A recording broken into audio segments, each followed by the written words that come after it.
All I wanna do is be the best me. All I wanna do is be the best me. All I wanna do is be the best me, possibly. Upset joke on a late night. 2 shots out from a Drake light. Nigga, I remember those days when I used to bump day and night. Scott said I was on my own. Since then, I've been on my own. Nah, nigga, I ain't never had a motherfucking handout. A bunch of mistakes in my past, trying to stick to a plan route. But that's life, my nigga. Sometimes shit just don't pan out. No, lately I've been trying to bite my tongue. Dog, I've been in a fight so long myself. Myself.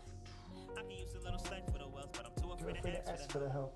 Still attached to the past, and it's felt like way too strong. I don't ever want to wait too long, but I know if I hold on, no, you're wrong. Don't get your wrong, baby. Hold on, no, you're wrong. Just don't lose your soul, baby. Hold on, don't you know love won't ever fall, baby. Killing myself, I keep you so. All I wanna do is be the best me. All I wanna do is be the best me. All I wanna do is be the best me. All I wanna do is be the best me. Best me, possibly. Step up in this bitch like. Look at what the cat drink. Used to call my crushes on my mama's house phone 13. Young, you thought I had it bad back then. I'ma be rich as fuck. Let me bring them racks back in. Had to keep me motivated in a city full of traders, drug dealers, blood killer. Keep it old fashioned. Okay.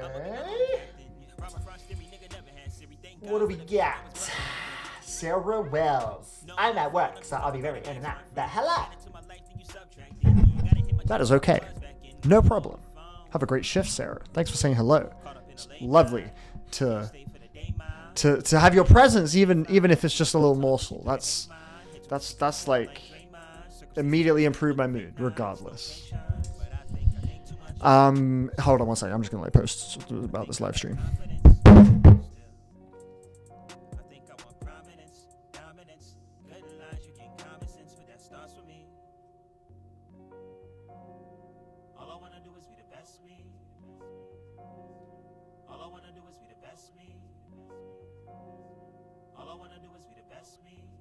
Ooh. All I wanna do is be the best me. Best me, possibly.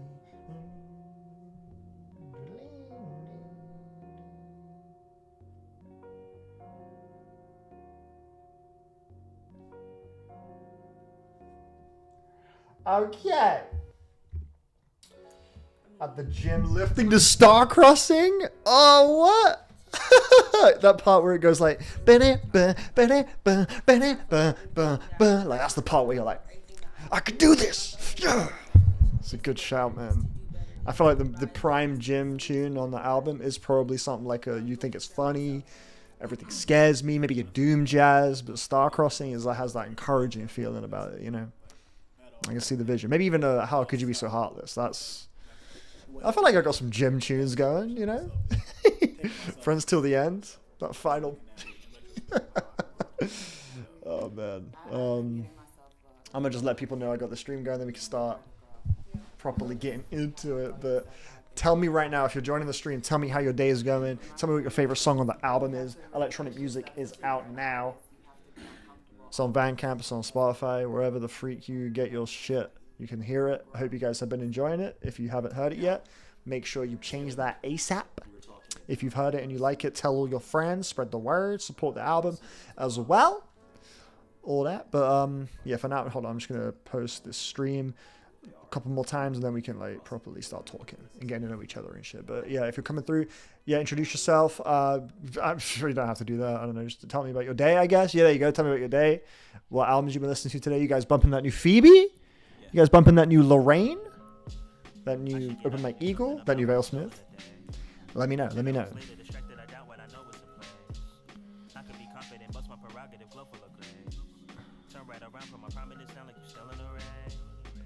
You gotta be more than one, you'll ever forget it. I'm listening. This is Sylvan LaCue right now.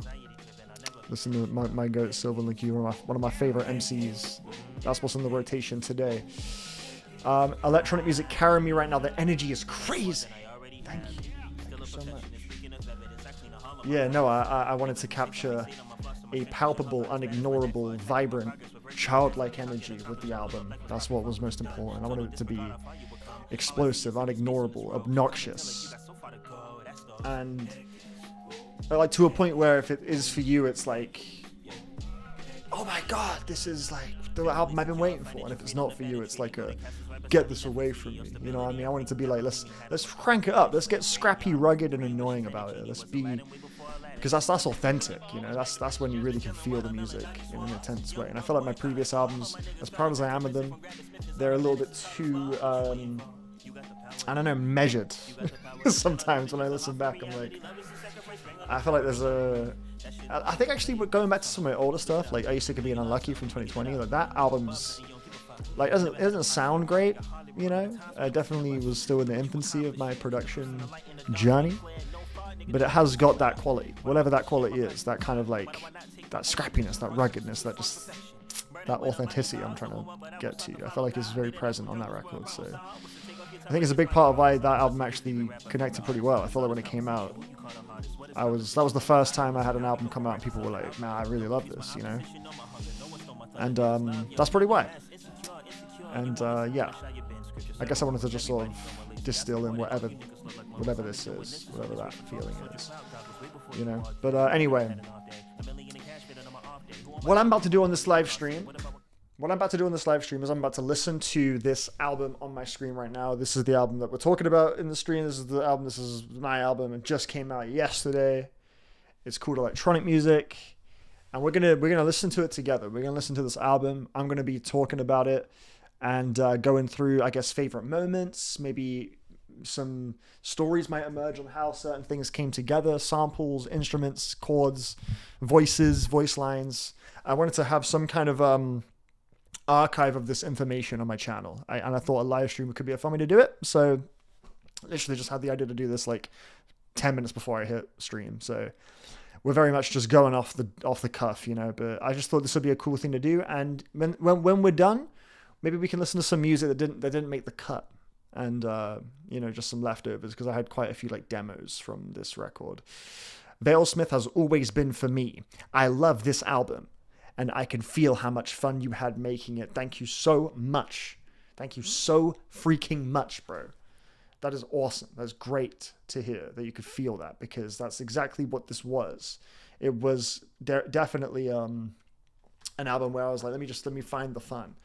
Because initially the album didn't sound this way. I went actually originally when I first sat down and said, you know what, here we go. It's time to get cooking on the next album. The vibe was very much not what this album ended up being. It was very much I want to prove myself. You know, I want to do something that's going to really blow people's minds, and like I want to push myself, like do new genres, shit that doesn't even sound like Vale-smith. You know, I was just trying to chase something that I didn't actually understand what that was. Like, I guess I don't know if it's an element of like validation or like some external kind of purpose I was sort of chasing that I didn't really get. I was just trying to make something that like just maybe I could prove to myself that I could do all sorts of crazy things or whatever. And I think that is in me, but I don't know. As I was making it, I just realized I don't actually know what the fuck I'm doing. Like, I don't have like a vision. I'm still figuring out what that vision is. I was like, let me figure that out and then dial in on that. And I just sort of eventually just said, screw all that. Let me just like make a beat. Let me chill. Let me just make a fun little beat. I made a fun little beat, and I was like, oh shit. I believe that fun little beat was Fleeting Future. Fleeting Future was the first song that was finished for this record. And I was like, oh yeah, this is actually, you know what, I'm enjoying this way more than the serious stuff I'm making. Let me just like put all my chips in like making just some fun beats. And then slowly those fun beats became like the passion project. I chipped away at them and gave it the care that I would be given like album material. And I was like, oh damn, this is the direction. This is the one. We found it. But yeah. Let me just see how this looks. Can you guys see that? Okay, I feel like I should perhaps move some things around. Maybe I can move or make smaller my face. Go like here. Here's cool. Here's cool. Yeah, that seems all right. And now, yeah, we're gonna listen to electronic music. Let's begin. I've already started. Can you hear that okay? Actually, I should check right now. Anyone that's currently watching, anyone that's currently in the stream right now, let me know, does it sound good? Are levels good? Do I need to tweak anything? Because yeah, there's the music. I'll play the music for a bit. Into There's my vale-smith voice. FM, and your life Is about one to thing change. astronomically louder than the other? Is one thing impossible to hear? If you want to hear music that sounds Tell like me. Optimus Prime finding a way to Tell me force these his things. body to transform into the fucking Millennium Falcon, then you've come I would like to the go right into the rest of the stream with confidence that everything is okay. I'm on my headphones. I can hear the music on my headphones. Can you hear the music okay? Shit. I think it's fine. I mean, it seems like OBS is responding to all the levels that it's supposed to be responding to. But yeah, cool. You know what? Cool. We'll just run it. Fuck it. We'll just run it. All right. First track is VSFM, which of course stands for vale-smith FM. This is basically a little tone setter. You know what I mean? It's not like the first. Welcome to electronic music. Do I still have the Connor? Do I? Tags Connor. I do. Here we go. Connor Mortifier. My hero. Let's load this up on here. Hold on, where is it? So Connor is a great friend of mine from Nebraska, and he sent me this. Alrighty. Howdy, Camden. Can you hear that? Alright. So I think I'm gonna just take this whole thing. vale-smith, vale shit. Electronic music. You're dialed in. Did you hear that? I didn't mean to cut into that. vale-smith, vale shit. I did not mean to do that. But these are all the tags he sent Ask me if I give a fuck. I double. No, I triple dare. you. That one gets used on Mesmer, I think. You're listening to Yes. your new favorite song. That one is on a B-side. That one is on a B-side, but it's not on the album. So yeah, that's Connor. This is one of my favorite people. He is sort of the host of the album, and he's the guy you hear at the very beginning, right here. Welcome to electronic music. You're dialed into vale-smith FM, and your life is about to change for the better. If you want to hear music, I wrote down everything that he says. The only person that went off, actually, no, two people went off script. That was Gray McDonk and David Rowe. Those are the only two people that went off script and just said, "Oh no, that's not true. I'm lying." Daniel Kingston, he said, he came with his own one. But yeah, I had like a big list of tags I wanted on the album. So I got people with voices that I just thought were expressive, eclectic, blah, blah. I made it an open invite on my Instagram. I was like, anyone who wants to be on the album, you just send me a voice message. Maybe you'll make the cut. Who knows? But yeah, where's Liam? Liam? Liam. I just said bye to Liam. Actually, we just got dinner, so he's back home. That's where Liam is. But I just realized who the fuck this is. That took me way too long. What's up, gang? See you tomorrow, my brother. See you tomorrow. But yeah, me and Liam just had some pizza. Liam is my goat. He's not on the album, unfortunately. Liam did not submit any voice lines. So no one, don't worry. We're gonna move on from Liam because I'm just gonna keep it focused on this album. But shout out to Liam. I love Liam. change for the better. If you want to hear music that sounds like Optimus Prime finding a way to force his body to transform into the fucking Millennium Falcon, then I don't know why I chose Optimus Prime and the Millennium. I don't know why I selected those two things. I'm not like a big Star Wars guy or anything. I don't know. I just thought what's like machinery and like futuristic and just like, I don't know what would just be funny to hear Connor say. That's like, fuck it. I want to like make this intro sound like you're about to hear some crazy shit. I don't know. That's what I ended up writing down. But yeah. by the end of this album, you'll be able to recite the first. I think I made this shit. I made this shit way too loud. Hold on. What got I here? Sorry. I made this shit way too loud. Your album has me in a chokehold. Brother, messaged you on Insta too. Is that right? You messaged me on Insta too? Did you really? Are you Scott? Because yeah, we've been talking, brother. We've been talking. But yo, thank you. I'm glad it has you in a chokehold. That's a really great feeling. Shout out Gray. Gray came through with one of the best moments on the album. When Gray sent me their little batch of tags, I was like, okay, here we go. And one of them was like custom tag. I was like, oh, you got your own one. Great. Okay. And I played that one first, and I was like, this is 100% going on the album. And it does appear on track 12. And it's a beautiful moment. But yeah. First 95 digits of pi. Hey, this really a movie right here. That's probably my favorite little tag on that song. Hey, this really a movie right here. That's my favorite one. And meet God. That's Ryan. That's Ryan Massey. Oh, that's a fucking crazy guy, man. He is a. When I posted on Instagram, yo, anyone who wants to be on the album, send a voice line. I immediately knew Ryan Massey would come through. He's just that kind of guy. He jumped at it and he killed it. Like I love the personality he gave. He didn't just like read it in some generic DJ voice. He just gave it a little. Hey, this really a movie right here. Meet God. Oh yeah, by the way, I would like to get some feedback on something. So the first two people who heard the album were two of my closest friends, Joe and Daniel. They both said, bro, that first track, how did you clear that Thundercat sample? And I was like, what are you talking about? Joe was like, I mean, that must have been a sample clearance nightmare. I was like, what do you mean? Like, Thundercat, bro? Does this sound like Thundercat? Am I crazy? At the beginning. Welcome to Electronic. You're dialed into vale-smith FM. They're saying the vocal chop sounds like Thundercat, bro. Is that, do you guys agree? Helms Designs. Oh, shit. That's you. Oh, awesome. Continue the good work. Will do. Yeah, no, I've noticed you on there. I appreciate that. Yeah, thank you so much. Love you, music. Thank you for your work. It makes my life less miserable. Damn, that is beautiful. That is really beautiful. Thank you. But yo, does this start of the song sound like Thundercat? Welcome to Electronic. You're dialed into vale-smith FM, and your life is about to change. Does that sound like Thundercat's voice? Let me know if you think so. I guess I kind of heard, when I tried to like separate, obviously, myself from the equation, and just tried to hear it objectively as if I was just someone that came across it.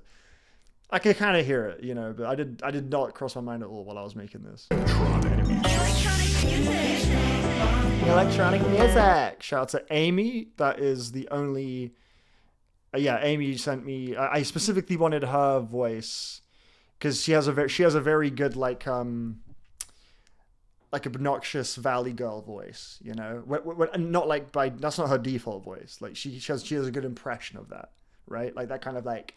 Electronic music, like Valley Girl, like electronic music. Like she's really good at like, you know, putting on that voice, and I really wanted her to do that. I just heard it as a good little tag, you know.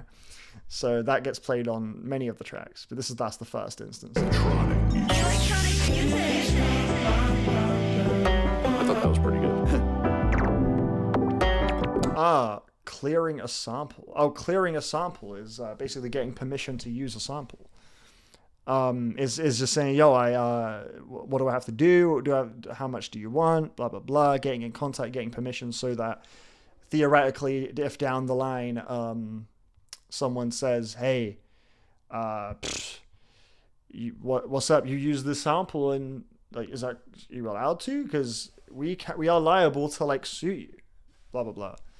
And then you could be like, oh, I got it cleared, don't worry, and here's proof, and blah, blah, blah. So that's what that means, pretty much. I did it a couple of times. I did some heavy digging on all the video game samples, because I hear a lot of artists use video game samples, like DJ Sabrina, JPEG Mafia, Underscores, artists of varying size, you know? And sometimes I think, like, how do they clear that, you know?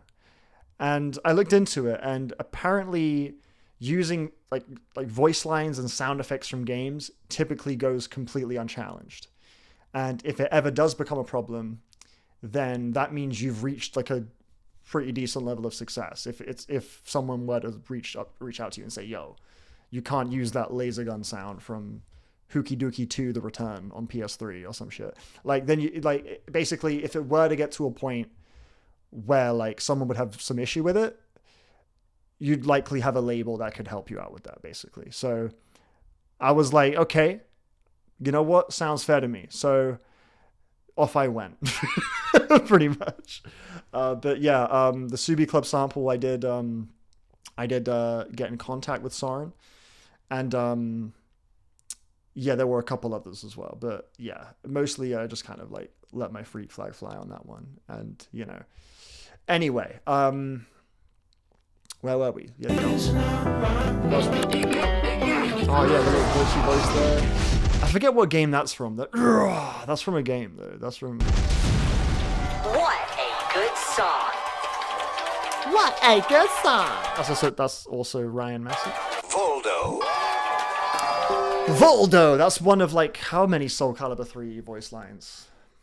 Voldo. There's Namco on the very next track as well. There's a few Soul Calibur 3 shouts. I'm more of a Soul Calibur 2 guy. I actually didn't really play much Soul Calibur 3 as a kid. But Soul Calibur 3 has better voice lines than Soul Calibur 2. The voice is just way better. So Dr. Kick Drum has logged Dr. Kick Drum has... I don't know what the fuck that means. Dr. Kick Drum is logged in. I was just trying to think of just dumb, funny things. Not many people submitted that tag, actually. I gave like on my Instagram story a big list of tags. I was like, have at it, guys. Send me literally any of these will do. Very few people submitted Dr. Kick Drum has logged in. But my friend Will, he went for it and he killed it. He sounds like a HR, like HQ operative, like, yeah, Dr. Kick Drum. Anyway, anyone recognize that sound at the very end? I would love it if someone did. At the very, very end, the transition between VSFM and Perfect 25 means a lot to me. Listen real closely. Sarah. Actually, Sarah, if you're still here, you might recognize this. Dr. Kick Drum has logged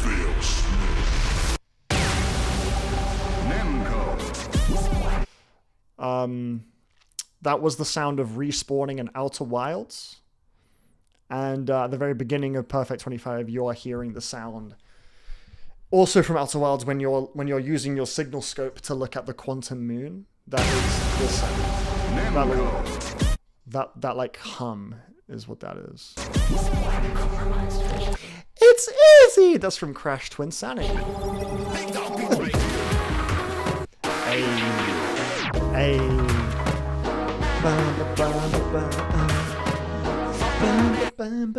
Oh, this piano chop. That was a good day.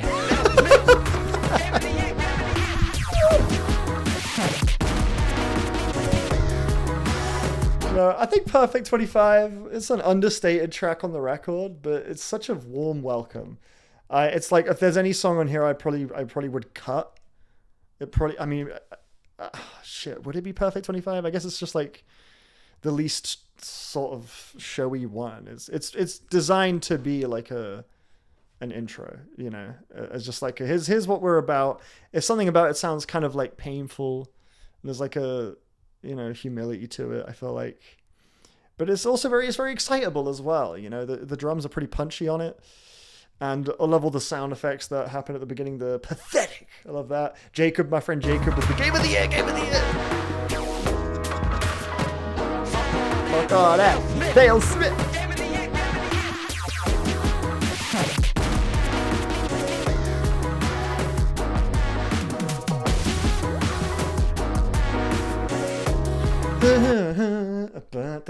Yeah, no, that was awesome. When I found those samples, it's like a piano chop with like a vocal chop. Just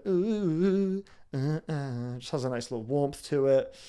Yeah, I just wanted to sort of have something that's like unignorable at the start as far as like a groove, and just like the sound palette is like, okay, there's a lot to react to.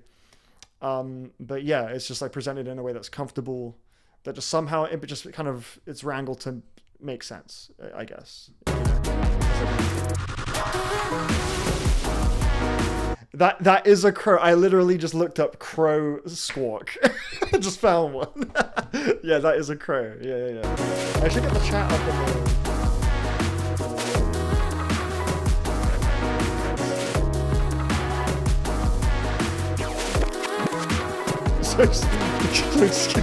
excuse the picture of me from... It's just for the thumbnail. So.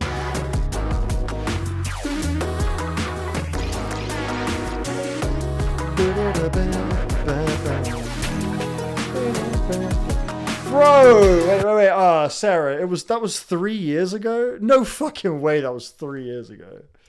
Jeez, man. That's nuts. Sophitia, yeah, that's on Star Crossing. Sophitia, that's from Soul Calibur 3. There's also Keelik, but that one's the hardest to find. That's also my favorite one. We'll get to that later. I keep pausing.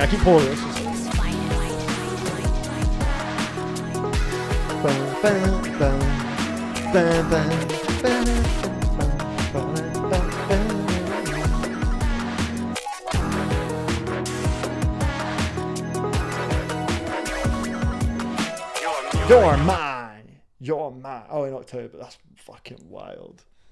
That is actually nuts. How the fuck was that 3 years ago? Lordy Lord. You love the pixel art vibe. Thank you. I have also used pixel art for my Yo rollout. But yeah, I was struggling when I remember with If You See a Blur, I was really struggling to figure out like a visual crux that was new, you know? I ended up rocking with like skating, like graffiti and skating for that record. But yeah, I was like, okay, what's something that I haven't done yet? I was like, I haven't done black and white. You know, that's new.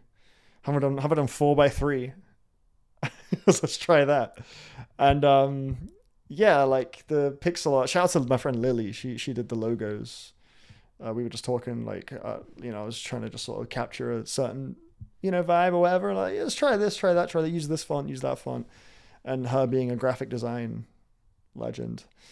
Yeah, no, yeah, I love how pixel art looks. I've always loved how pixel art looks. I wanted to get like a pixel art sunset tattoo once, but like I couldn't communicate well like how to make that work. It doesn't really work as a tattoo.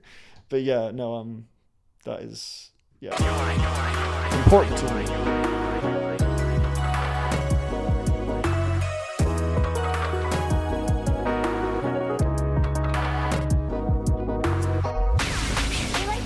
Ah, yes. Okay. So I don't know if he's in the chat. I literally just got a comment from Sean. Sean, you just left a comment saying, "Where's the Crash sample? Where's the Crash Bandicoot sample?" Because I made a reel like where I was like, "Oh, here's all the games I sampled." Going to the store and trying to find all the games I sampled, and I brought up Crash, and I got a comment like, "Where's the Crash sample?" There's the first one right there. You heard it. Listen closely. You heard it? It was with the snare. It's like the spin attack. One more time. It's right here.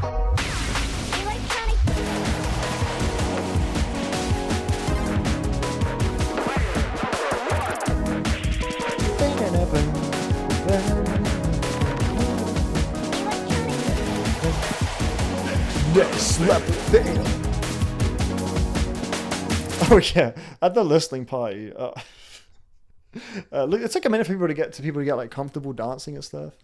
I was like kind of in the corner for the first few songs, just dancing, just doing stuff like this.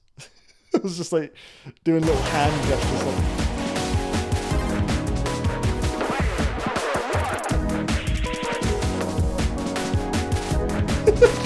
Like, just every little like measure, I was doing a thing.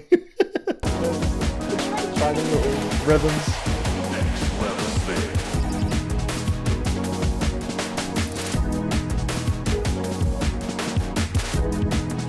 God damn.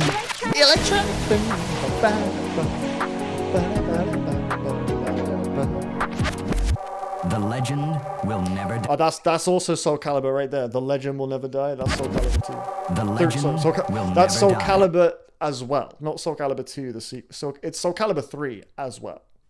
My fault.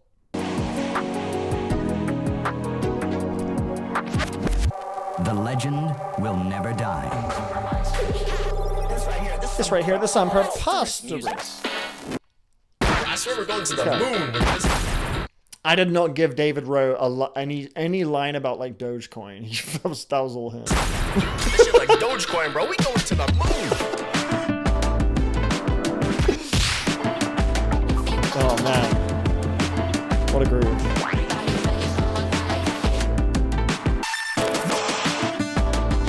That is one of my favorite samples. The Dark Soul. It's the Dark Souls death sound.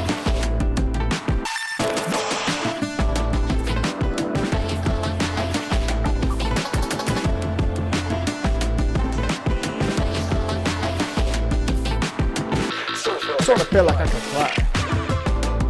Got the, was it Lego Star Wars? You got to listen a bit closely for this one, but yeah, it's like when you back out in the main or like a pause menu when you back out. Sort of feel like I can fly.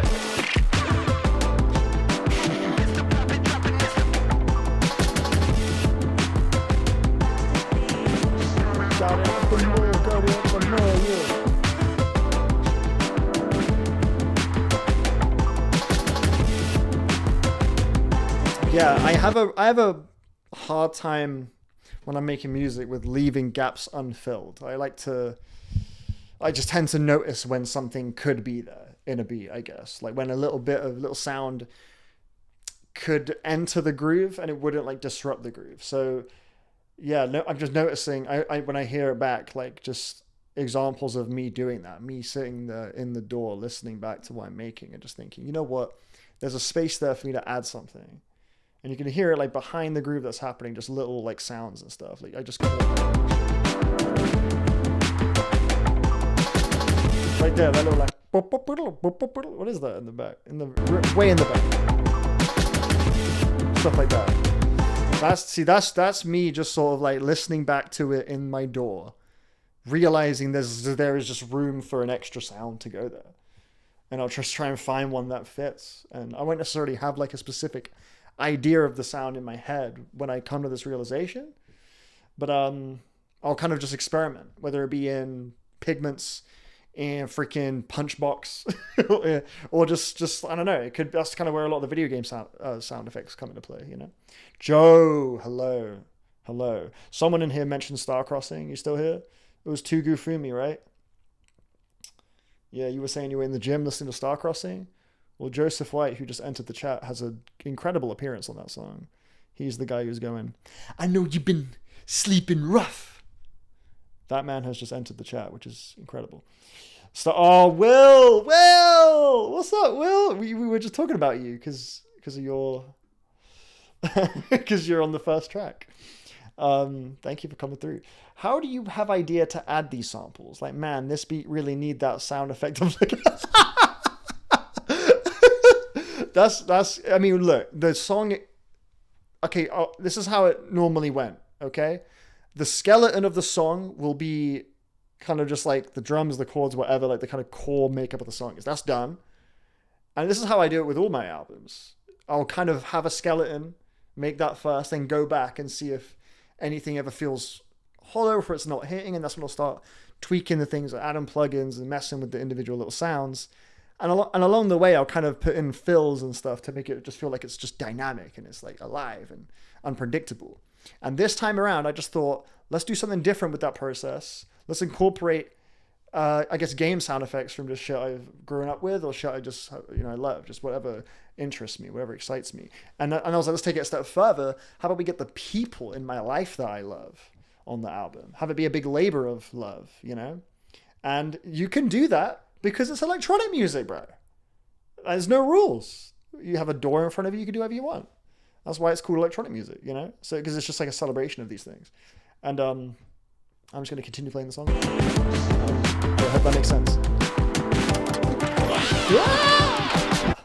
That's Jar Jar Binks dying, but...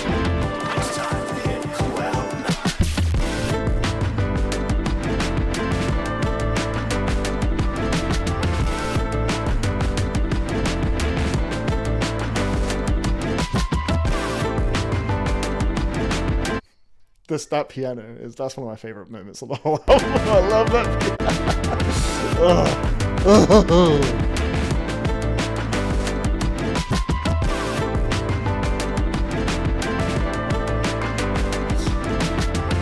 piano. This next line from Connor is something that Joseph White specifically inspired, actually. It's like sort of an inside joke between us. When I go smoke the song,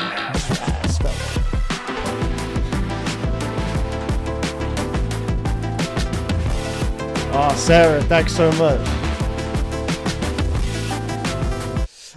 I love the dude. Yeah, no, I someone mentioned it. I think it was Niels mentioned it. How in the live premiere for the full album thing, Neil's mentioned how the drums are unpredictable. And that's something I really care about, is having just very dynamic drums. You know, I think most songs in general just kind of loop the same drum pattern throughout the whole song, and that's fine. But I think it kind of like throws you when the drum changes up a little bit, but it doesn't like break the momentum of the song, if that makes sense. Because you could do that. You can have it where a track will just like chuck in some extra drums and it would be a bit jarring. But I think when you add in little fills and stuff, but you still keep that like groove, that rhythm. And I think I on most every song here just tried to find ways to do that. One of my favorite examples of that comes in the form on the next track, actually, Friends Till the End. But right there, I just caught a little drum.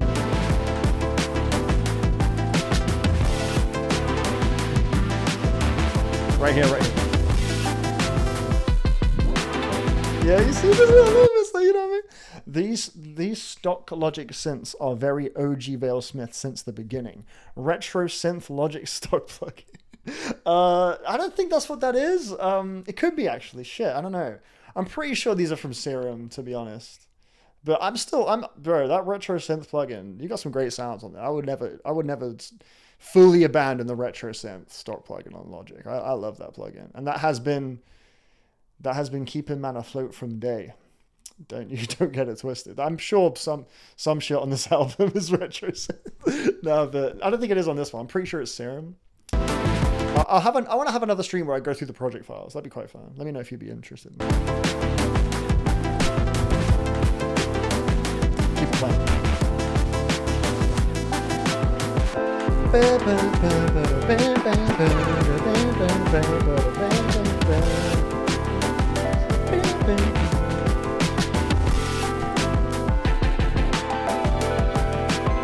Yeah, I'm a little sicker for melodies, if you couldn't tell. That's my favorite part of the process every time, is coming up with melodies and just hearing it back and just getting it in my head and humming them the next day. Like, that's my favorite shit.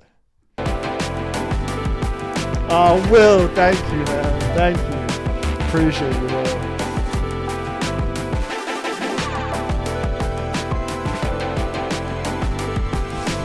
Yeah. No, I think something I did on Rekindle. Rekindle was the biggest reference point for this album. Like, as far as my previous music, I had a few reference points. I had Isaac Being Unlucky for the kind of like rugged, scrappy feel of it. I just think that album doesn't sound very good, but the idea is I talked about it at the beginning of the stream, but that album just sounds like very uncontainable. I wanted to bring that into the forefront, because I think I lost that a little bit with Yo and with If You See a Blur. Those albums are a lot cleaner, I think, in how they sound. But Rekindle is the only album where I pretty consistently, song for song, just loop a beat for like a little while without changing it in like 4 bars time. Because quite often my songs will just sort of change and dart around every like 4 or 8 bars. Something new will perk up, or it will just divert into a new thing. It's in the same key and it still works. Like, you got to be, appropriate with it, just whenever it feels right, I guess. But yeah, with Rekindle, I'll have like there's a track on there called Perfect View, and it's just like it does have a few switch ups, but for the most part, just like one loop. That would just it's much more bare bones compared to my other songs, basically. But yeah, I wanted to sort of like remind myself that sometimes it's like, bro, it's cool. It's okay to just let a beat rock, and I think you do hear that on this song. For a while, I'm just letting you enjoy this. Just letting you enjoy just like these core fundamentals, these ingredients.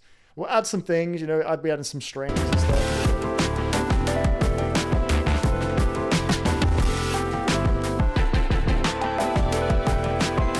Here.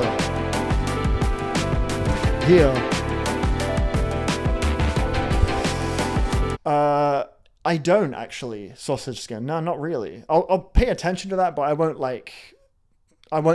reach for a certain lufs or anything. I don't. Nah. I normally I go off my ear completely. I don't feel like I'm a reliable vessel for that stuff. So I'm just like, let me just go with my gut. There's a magic in how it unfolds. That's beautiful. I'm glad you're feeling magic. It's a great thing to feel.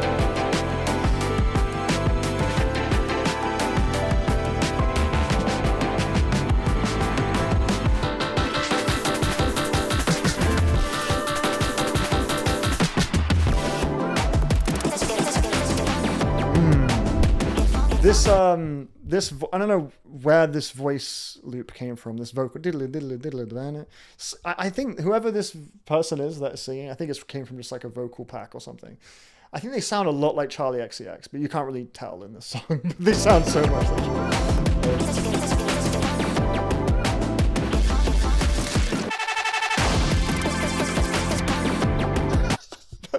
Jacob. Welcome to the chat, man. I wish I had a soundboard. I could just hit like some applause.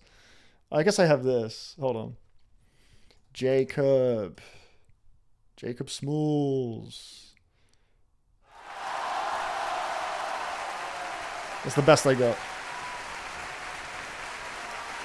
Thank you for joining. You did come up earlier because of your contribution to the song Perfect 25. vale-smith, game of the year. Thank you for that. These chords at this bit make me want to be on a train in Austria. I love how specific this shit is. Looking at greenery, hot drink, and an old geezer tips his hat for me to... Oh, that's just like... Bro, everything you described is like maximum peaceful. It's like maximum like peace and serenity. I'm glad this song brings you there. Like, even a little bit. Let alone this extremely specific, vivid description you got. Charleston, the XC. Hell yeah, it's like B-Tech. I don't know how clear it is, but they do sound a lot like Charleston. Half-Life sound. Did you catch the Half-Life sound? It's right here.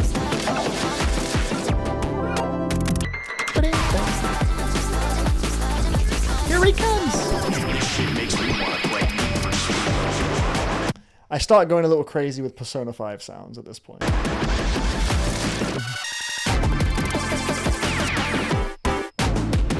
Oh, yeah, that was another Crash Bandicoot spin. When you hit someone with your spin in Crash Bandicoot, that plays a few times on the album. I think 3. We had one on Perfect 25. And here's the second one. It's right here. Oh. There it is. It was on that one.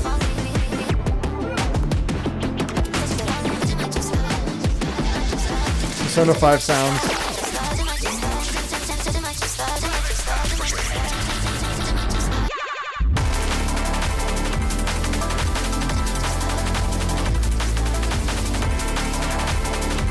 Yeah, I think it was Fernando at the listening party. I think he, at the very end of it, was like, mate, those drum and bass segments, man. Holy fuck. You gotta do that more, bro. I don't think I could ever like commit to doing like a house album or like a drum, like one thing. I feel like I don't think I could do that. I don't think that'd be interesting. I don't know, but we'll have little slivers of my approach to these different subgenres throughout my discography, I guess.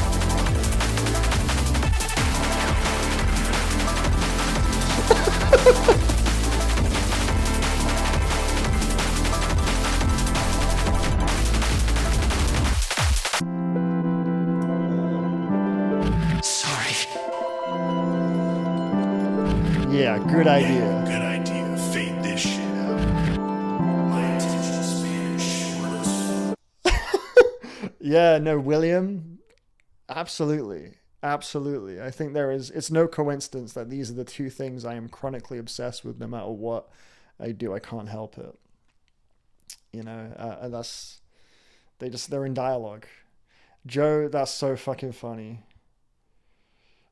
Because Joe's basically describing just what I do every other day, pretty much. That's like, most of this album was made in the exact setting Joseph White just... Most of this album was made at Odeon Maidenhead. A lot of it, I say most, so I don't know if that's accurate, but a lot of it was made where I was waiting for a screening. I rock up to the cinema like 3 hours earlier, bring my laptop, and that's just where I like to just, at a cinema, yeah, vanilla oat milk, iced latte is what I get. And I don't know, that's just where I'm most productive. It's just like a happy place thing, I guess. I have to go out of the house. Because when you're in the house, there's distractions. I don't know. And also, if you leave the house, you sort of feel like you have to make it worth it, I guess. So you be productive. I don't know. It's like a psychological thing, maybe. But yeah, either way, it works for me. So all right, next track, Friends Till the End. Blueprint, which is the name of a pill in the Binding of Isaac. That's where that title comes from. This song convinced me I had telekinesis. Okay, so I wrote down for David, like, this song convinced me I had telekinesis, but I love how David won. Everyone was bringing their own personal flair to the tags, but David took that to the next level by adding just little inflections in the way you would say it. He'd be like, man, this is essentially just about to I have telekinesis, man. Like, he just have like little swagger to it. Like, he'll just add his own little quirks. He does that as well on the beginning of A Legendary Ocean, where he's like, I swear we're going to the moon with this one. I swear we're going to the moon with this. Like, I just said, I think the tag I gave him was, we're going to the moon with this one. And he was like, man, I swear we're going to the moon. I love that I swear. Like, it's like set in stone. Like, I swear, bro. I swear we're going to the fucking moon, bro. This shit like Dogecoin. They just, I think his like improvisational parts are really, really cute. Anyway. Press to the end. This song convinced me I had telekinesis.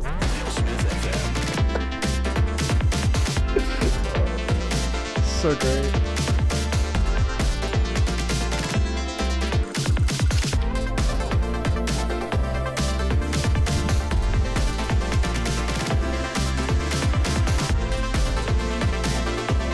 This one's such a dance.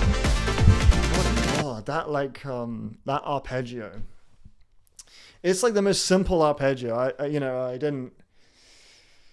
just kind of got like a basic ass. I forget if it's like a saw or a square or whatever it was. I just took a basic shape from Serum, just arpeggiated it a little bit, maybe like a little LFO or something, and it's just so catchy.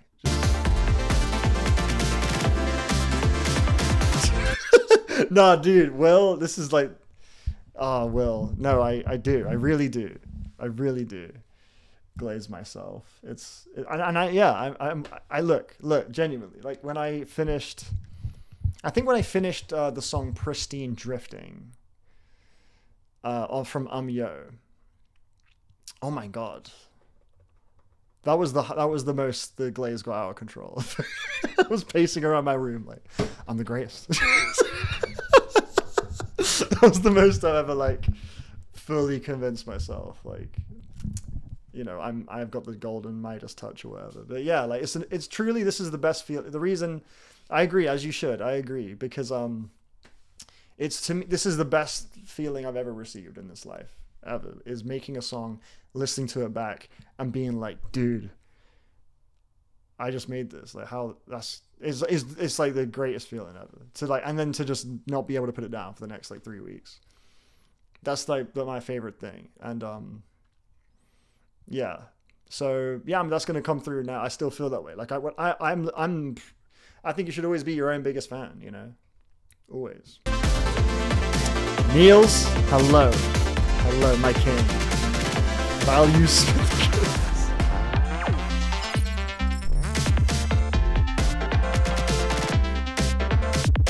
Fucking love the snares on this track.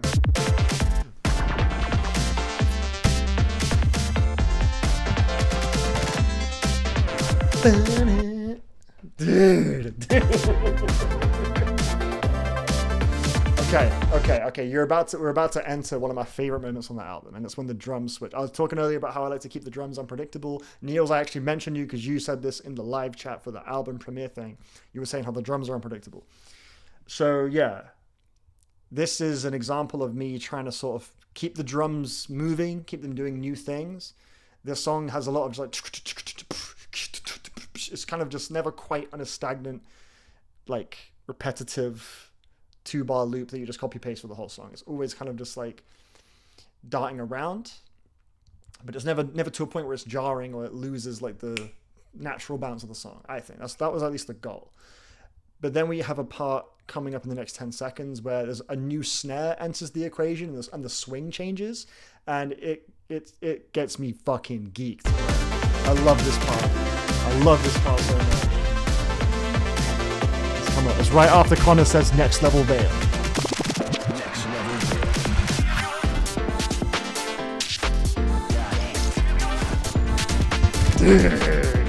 Dude, that part gets me fucking juicing, bro.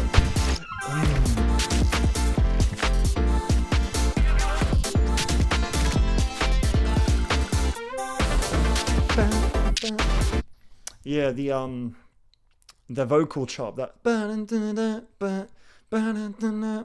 It reminded me of something like, it reminded me of Nina Geraci a little bit. It reminded me of Nina Geraci, just how like she, like just the tone of her voice as she sings, just has this kind of softness and this cuteness to it. And I kind of like, I listened to that and I was like, it's leading me somewhere. And it was that kind of connection that led to me making the ending of this song, which is like a full-on like big source synths, big drop, like massive scale drop. I was like, I'm not really, to be honest, I'm not that good at drops. I struggle with drops. That's something I've always like not been fully confident in, is like my ability to deliver on a really sick drop. Like build-ups I'm great with, but drops, you know. But yeah, for this one I was like, let's go with a drop that really meets the moment and really is like loud and big. And I was like listening to a lot of Nina Geraci at the time, and her approach to drops is just like big stacked up layered ass fucking synth, like saw synths. So I was like, cool, that should work for this song, given it's already quite like, you know, punchy and abrasive as it is. I think it has to be a sign that your creativity has more power over you than your conscious choices. When that happens, you have so much control over your craft that it becomes almost effortless. He's spitting, bro. He's spitting.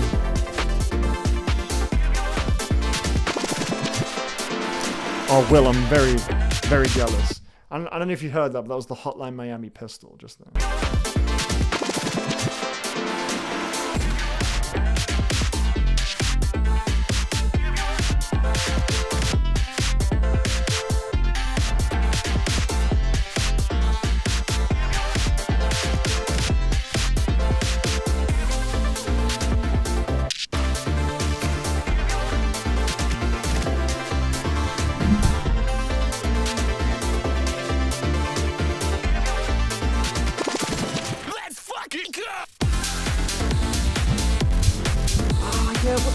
Was that sound, man? There's like a scream that plays, there's like a shriek that plays right when the drop comes in. I cannot fucking remember what that sound is. Oh, fuck, I'll have to find it later.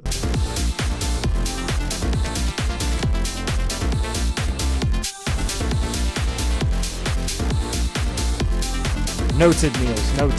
Thank you.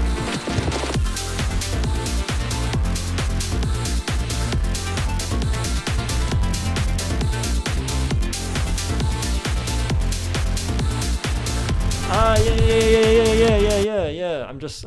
I just heard something in this drop that isn't very obvious, but it's a new melody. It's like a little bibbit,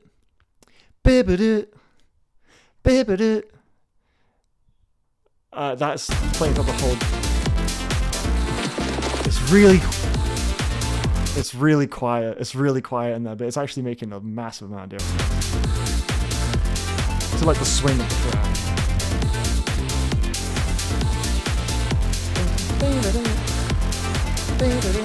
It's there, man. This beat makes me want to order fast food. Yeah, my mouth is on fire was one of the tags I sent David, and I guess he wanted to do multiple different takes of it, so he just went on for a minute and just go, my mouth is on fire, bro. He sounds like confused. He's like, my mouth, what the fuck is going on? There's no way this next song is gonna top that last one. For those who come off.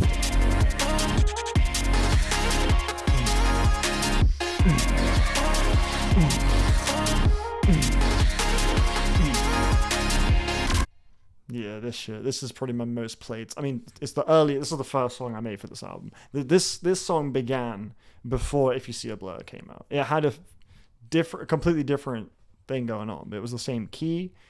They probably had the same like drums, but yeah, it's like been tweaked and evolved over time. But this song existed before Blur dropped.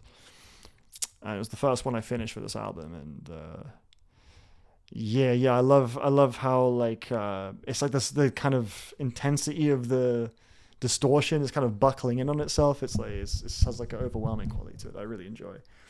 So Damn Lush, I think one of the more interesting themes of the record is the focus on driving a simple beat where everything twists around it. That is something that I think, I mentioned this earlier, I think before you got here, but Rekindle, probably the most I've ever been kind of loop oriented, or, just let a beat kind of play for a little bit.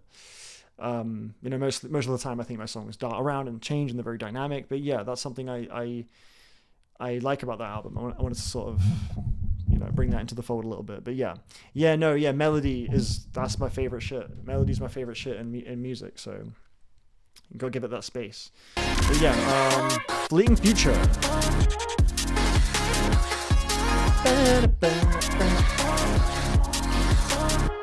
Love the child. There's like a child voice like in the background. I think. Right here.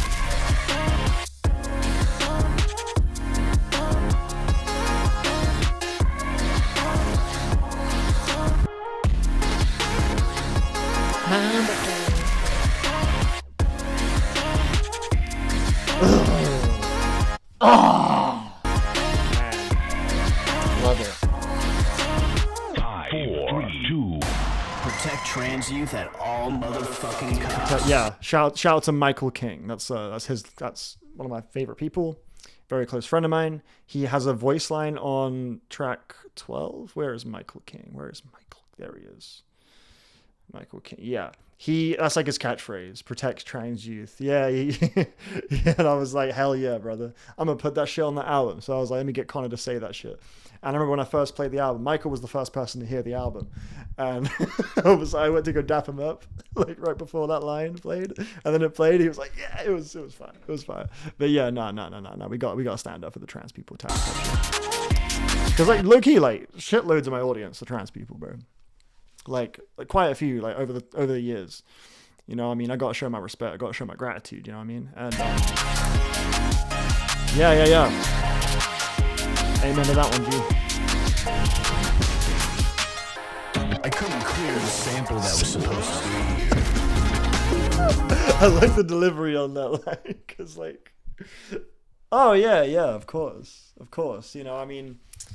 it's not lyrics based, so I'll just find my own way, because this album is about, as any album is, but any artist, it's about the artist, it's about me.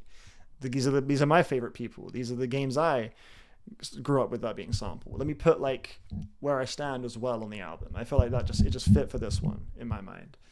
And Connor's assertive ass voice, I just think that's how I want it to be received, But yeah, I couldn't clear the sample those, but I don't know. This beat, I think, I had those ones. I don't know where to place them, but I just thought they fit on Fleeting Future because this is a much more kind of simple track. There was just space for the kind of more jokey voice lines. Another big drum switch up here. It's a bit more like rustic. That's like trapping.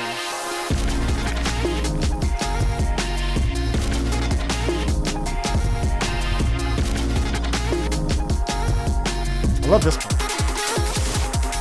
This song should have dropped 6 months ago, but I couldn't find the right. That's kind of me taking the piss out of myself. Snares are like 90% of the time the last drum I add to the beat. I'll have all the every other element, all the shakers and the kind of weird little effects and everything, the kick, the hi-hats, all of it is just the snare comes last very, very, very commonly. And it's the worst process of all time is finding the right fucking snare. So I was like, let me take the piss out of myself.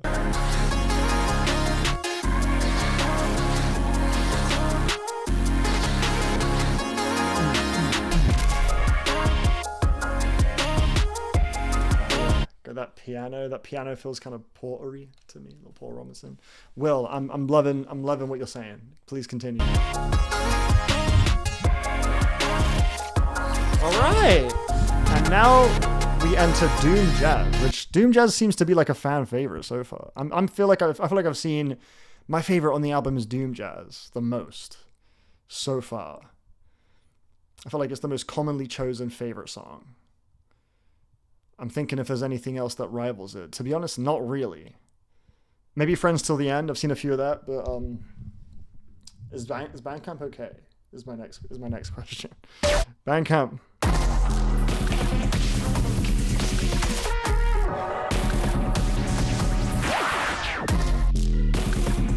Talk your shit, brother. Yes, Will.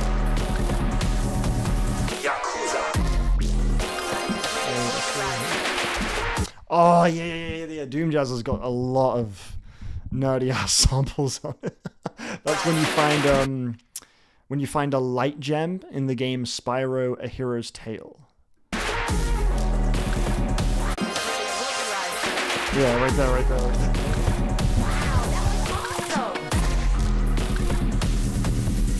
No, that was Mindy from Tony Hawk's American Wasteland.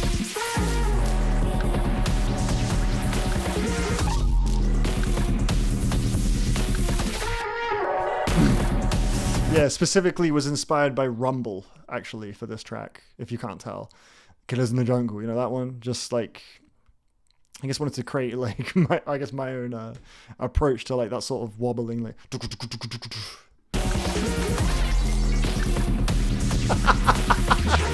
That's fire, Will. Next level Vale.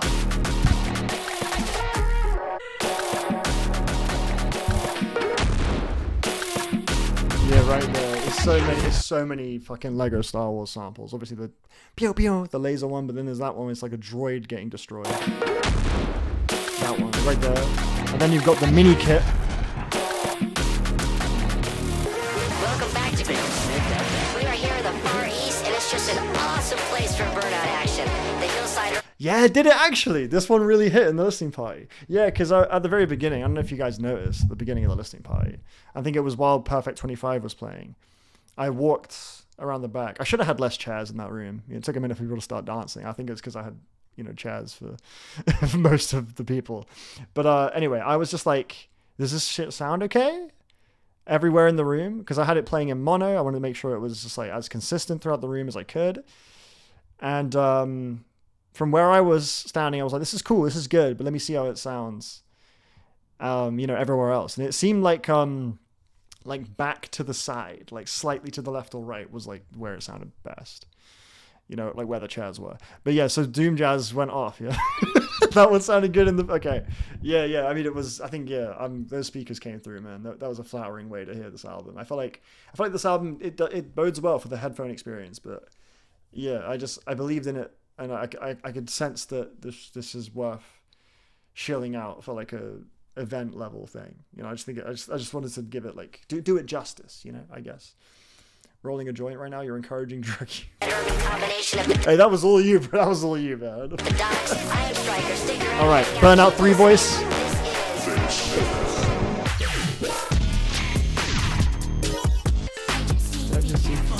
Who sees me like this?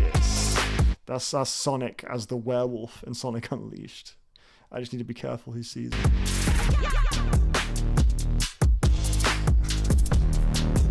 Well, what? Thank you for sharing.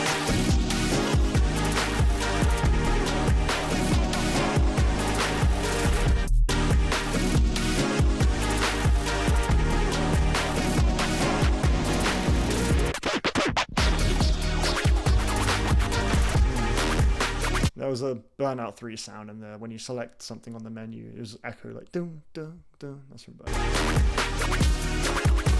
Oh, nice. Yeah, I feel you, Niels. The energy. Oh man, unbelievable. I know you're a dad and mom don't tell you, yeah, shit. That's a Zelda Skyward Sword sample. It's your like little floaty purple companion. It's the way they speak. I know you're a dad and mom don't tell you, but I'm gonna tell you. I'm very proud of you for listening to vale-smith. And speaking of music, Oh, beautiful description though, Will. Thank you. I got lots of it for you on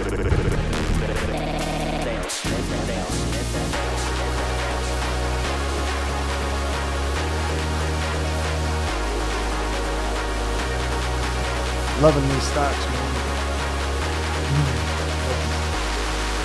Oh my gosh. Okay, this is the only video game sample on the whole album that's from a game I've never even played. Like I don't have any This is from WWE. Oh my God.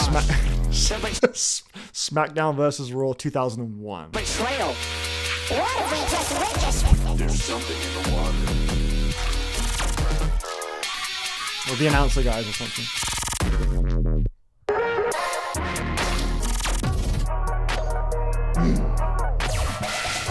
I remember when Joe first heard this album, he loved this part. This little loop right here. So this part's crazy. This part's cute.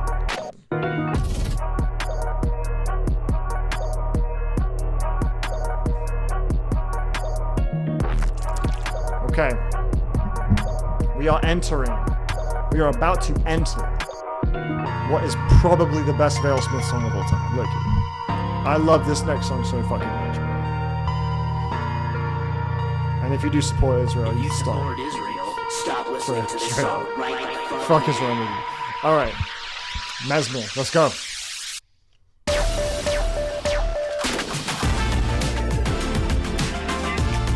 This is my shit, bro. To a level I cannot communicate.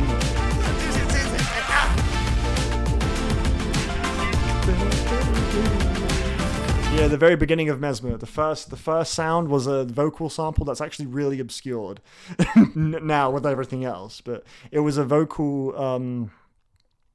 Oh yeah, no, good, solid top three. Yeah. No, that's fine. No, look, Mesmer is something about the drums, man. I'll talk about it, but yeah, the very beginning of the song, I don't know how obvious it is a vocal sample. It goes like ooh, ooh, ooh, ooh, ooh, and it was from just like I guess like a vocal pack or something, but it was really like I was not really playing at the right tempo. It was very miraculous that the chop ended up this way. It was very much like it would have been hard to have like naturally like observed the possibility of this chop in the original loop. I'm very happy it turned out like this because I love it. It's so.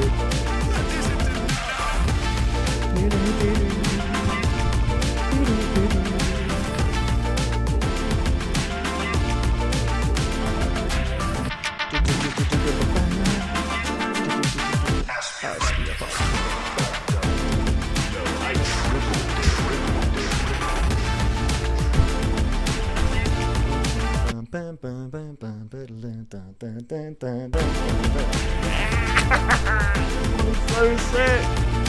But yo, it gets crazy though. It gets crazy when these drums change up and our next Soul Calibur 3 sample plays. So I had Voldo on track 1. We have Sophitia on Star Crossing. We have on Mesmer we have a very, very quick and sped up Keelik. And it makes me so happy. Keelik. It's really quick. But it's fucking gorgeous. I love it. Right here. It's so good, man. Oh, I love it.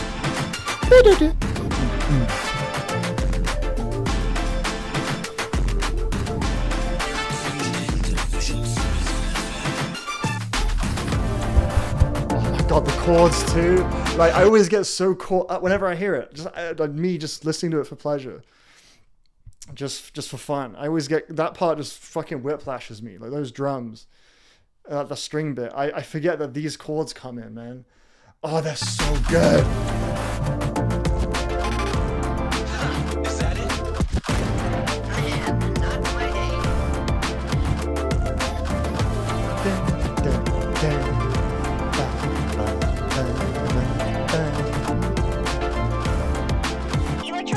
Oh, yeah, absolutely, Niels. No. Yeah, this is it. The thing is, like, there is such a pure... shout out to JPEG Mafia, real quick. Even though the rollout for the last album was low-key annoying as fuck, one thing he did say in that rollout that I really liked, and it was in that interview where it was like the vultures asked like guards surrounding him or whatever. He said how he's currently listening to the album before it's out, before any of the opinions flood in.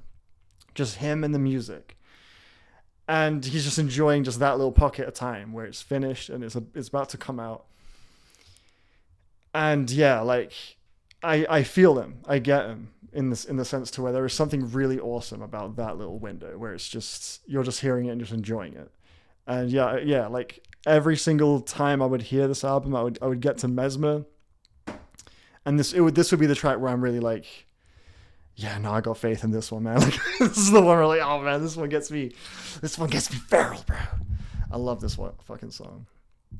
Yeah, you see that? Yeah, that wasn't even intentional. It's funny actually. Daniel said that as well. Will Daniel was like, "Oh, but you were hating on JPEG Mafia for calling his album experimental rap, but you fucking yeah." But yeah, no, I feel them. I had a really good time enjoying this album, just me and my own headphones, before anybody else waited on it. Because not that should really impact anything, but yeah, I guess it's just like that's the phase where you start kind of listening to feedback and you're thinking, okay, how can we build on it? And it's like that process can be that's the first step to the next phase, the next era. And it's like, I don't know, just that little window before it comes out, like those few weeks before it drops, where it's just you and the music. Like, it's just, I don't know, there's a piece to it. And it's at the last moment where you're going to have like a completely untainted and unlike, I guess like, yeah, my time with this album leading up to its release was so lovely. Anyway. Electronic music. Breakdown.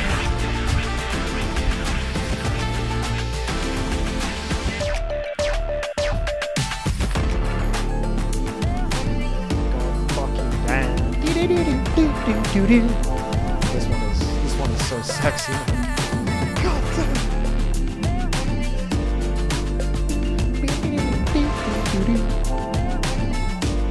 Oh yeah, no, I feel you will. It's different. It is different. I agree. Tell that to Daniel, please. I know he was just fucking. That's enough. I can find my own reason for living.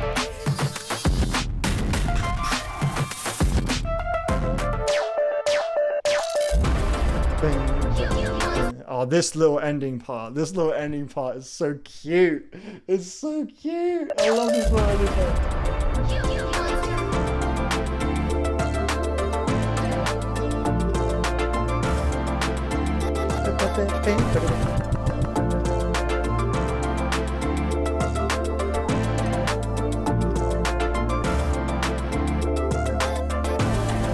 God, it's adorable.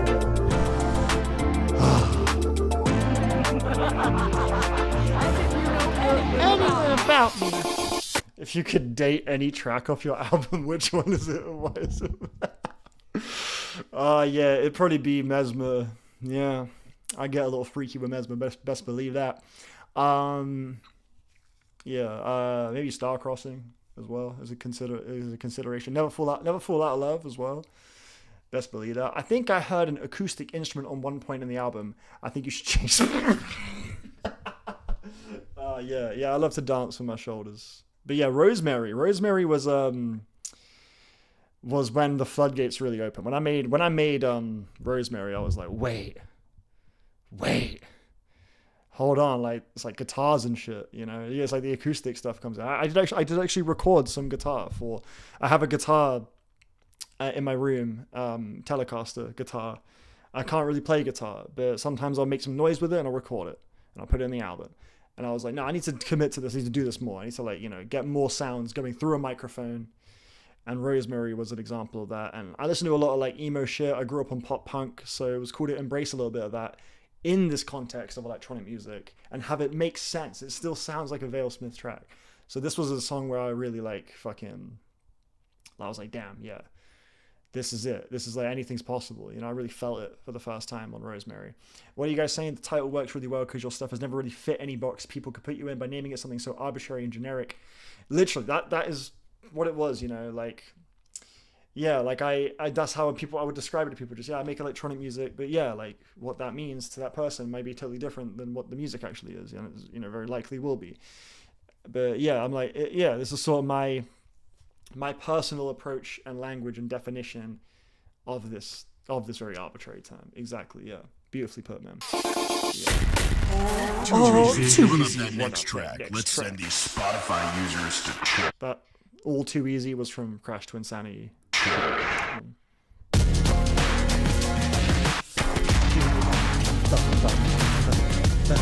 I was very protective of a Rosemary, actually, because I didn't put any voice lines on this song or any video game samples on this song. I kept it as it was, because I was just like, I don't want to touch the mix. I love the way this song feels. I love that it's more acoustic, but it still works within my typical, like, how a Vale-smith song feels. I was like, this is a song that I didn't fully know I had in me, like I was capable of making. So I was like, I don't want to fuck with this all. I just kind of kept it as it was. I was gonna go back in and add like some shit to keep it on theme with the other tracks, but you know what? I didn't think that was a problem. I guess when I heard it all back to front, front to back, Rosemary came in. I didn't really feel like it was like a whiplash. Like, well, this sounds like it's from a whole different album. It still worked, you know. So I decided to just keep it moving. Dan is here. Oh, brother, Dan's voice is on the album. We haven't played it yet, but Dan, thank you for being here. It makes me very happy to see you in the chat. Dan is in fact the GOAT, the king. He's the king actually, because it's in his surname. So he's kind of from birth immediately royalty. It's kind of fire, if you ask me. But thank you for being here, bro. Let's continue playing.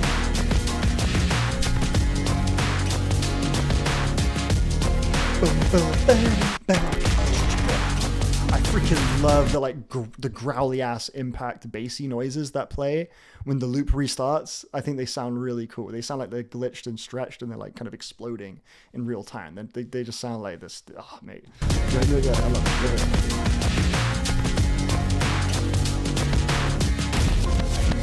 it. Here we go. Here's one right here.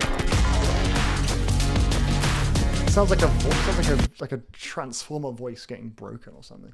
Reminds me of Sentient by Cone Sound. What a tune, bro. That's a great song.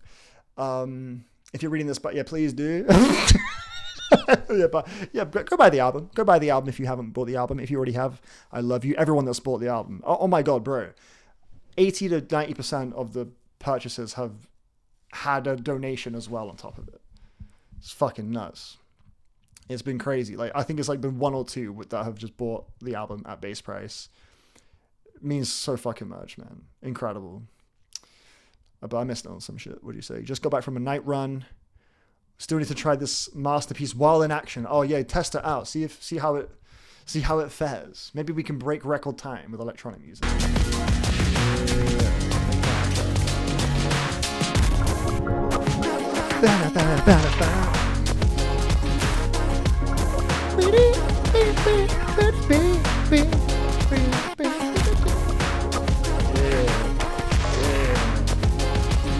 Yeah, man. The melody, that's a classic Vale-smith trope right there. You take a really, really like cute, fluffy little melody and you just slowly stretch out the release. So it kind of turns into a little bit of a riser as well, because it's like the melody's getting a little bigger, leading to the next like phase of the song.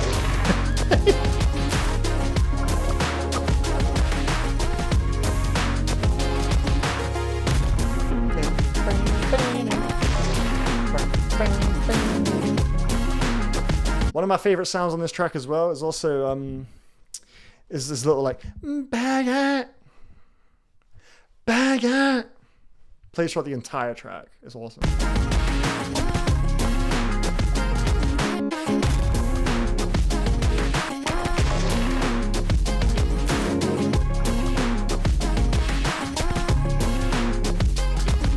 I feel that, Niels. I feel that. I think it's a really good introduction. Yeah, man. I didn't even think about that, but you're totally right.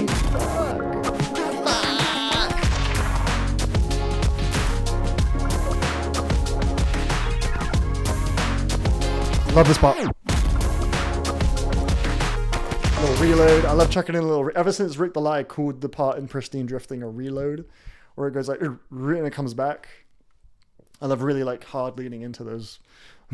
I was like, yeah, you're right. I want to make it feel like we're just injecting more life into the song whenever I do like a little reload, man. So, yeah. Giving it a little bit of encouragement.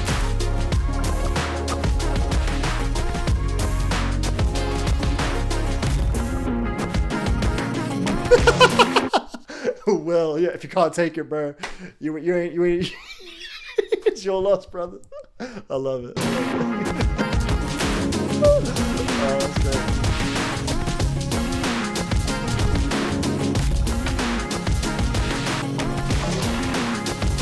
Yeah, here's where I start shredding away. On this part.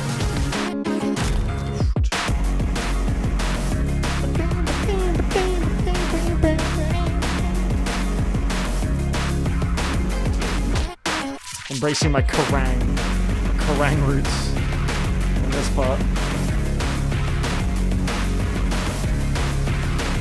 I love that snare too. I love the fucking snare on that one. Very like a little bit of echo on that snare, but still punchy. Oh yeah, Rick is the reason you found out about. Yes, it is, Joe. Yes, it is. That is me on guitar. That's me on guitar, bro. Not all of it, but most of it. Yeah. Real Blight Blue as an introduction. For right now, what's the one? Itinerant but Still Nothing. That's the intro, man.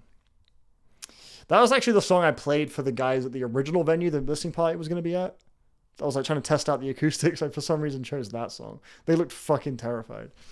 This, you want to know which part? So this whole part has just like a low hum of me just like don don don don don don don don don don don. That's me on the guitar.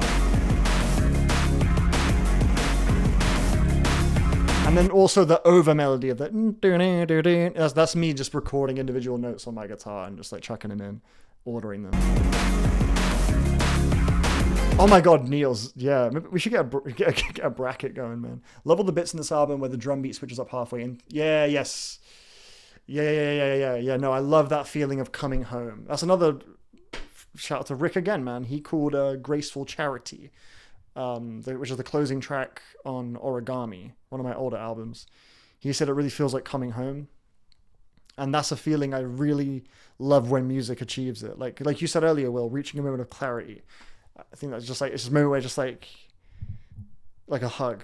Like you've been going through it, like the whole song feels like you're going through something, you're just like receiving it, and it's like, oh man, it's a whole journey. And then you hit a moment where it feels like you kind of reach a little vibe check. I think when you can achieve that feeling just through sounds, like that's an awesome thing.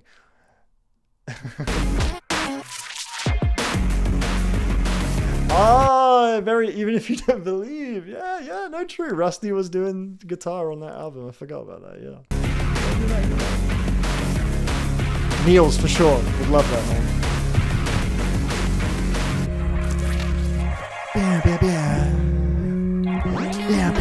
Oh my god, the next track. I'm so sorry if I keep pausing over and over again on this next track. There are a genuinely obscene amount of video game sounds on this next fucking song, man. How could you be so heartless? Little bit of a subversive title because it makes you think of like, Kanye West, right?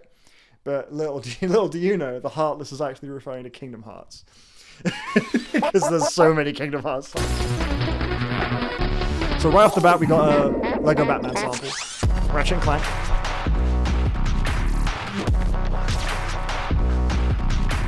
Dude, that panning effect, when I locked that down, I was geeking, man. It sounds so fucking cool.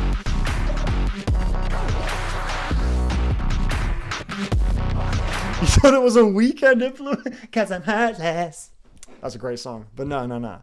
I guess how could you be? I like the idea of someone thinking, oh, yo, does he like sample Kanye or some shit? How could you be so? What the fuck? And then they hear like Goofy's dumbass fucking voice. Like right at the beginning, you hear Goofy go, oh, oh. That was right there.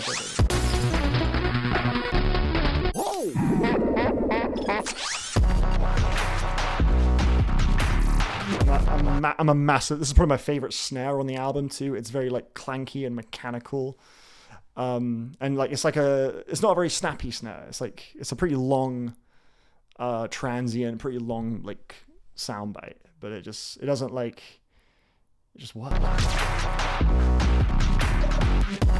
Like I just told you, Joe. I just told you it's a title fake out. Yeah. Well, it's just because Heartless is so the villains. I don't know if you knew this, but the main ops in Kingdom Hearts are called Heartless. So Heartless, that's like the main, look fucking those little dudes. These guys. So that's like, yeah. It's like a little tongue-in-cheek. It's like, how could you be so heartless? Oh, like Kanye. Nah, bro. Like Kingdom Hearts. That's literally the only thought that went into it. Where is the cake? Oh, there's so... Bro, all over the place. Whoa! That's Goofy. That's Goofy, like, blocking or some shit. I don't know. And then you go Ratchet and Clank. Oh, yeah! I think that's from Final Fantasy, actually. We have Donald Duck as well. Oh, wow! That's Goofy. And Donald Duck right now, Donald Duck. Working me to the bone.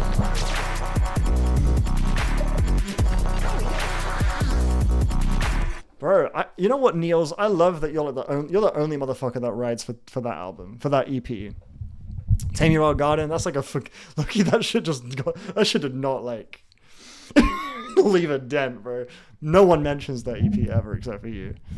I love that you ride for that shit. I think that's a really cool EP. I love the track Fire Assembly on that album. Underrated gem, thank you.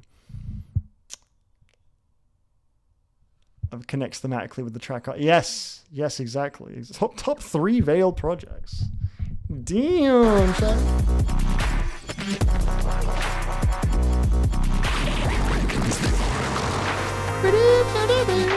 One of my personal favorite melodies, particularly when it changes up.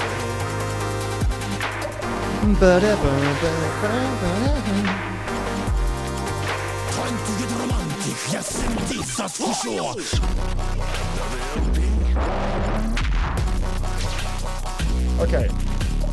Please explain why you did the intro with the voice. Like, why did you want that there?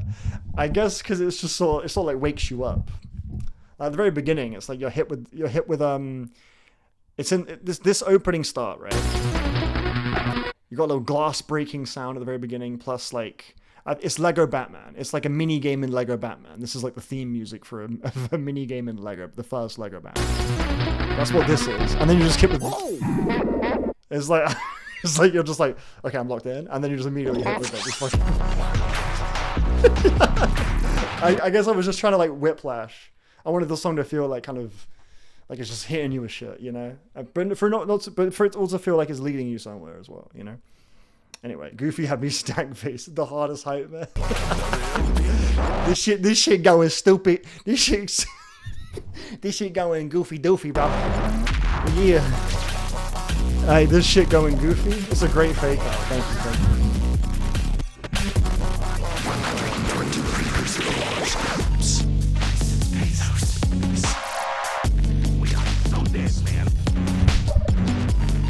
We are so dead, man. That's like from Jack 2. It's a guy that you like help escort in Jack 2, I think, or Jack 3. Get McKinley Dixon on this beat. Elucid on this beat would be amazing. Oh man, that's great. Yeah. Anyway, proceed.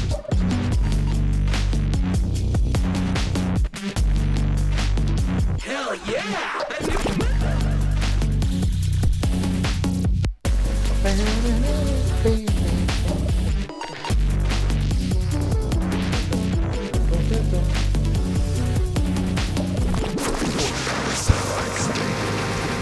For each power cell I contain, that's the Oracle in Jak and Daxter. We've had plenty of Persona.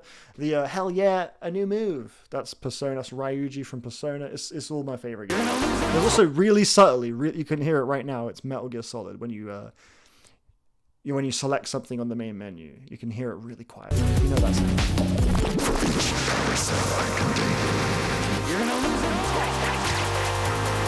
Really hot. It's right there.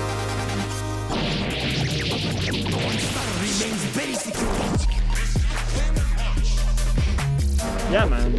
Yeah, no, I love yeah, at one point in time, it's not like this anymore, but the fans also like segment on Spotify. Yeah, it had like all these people.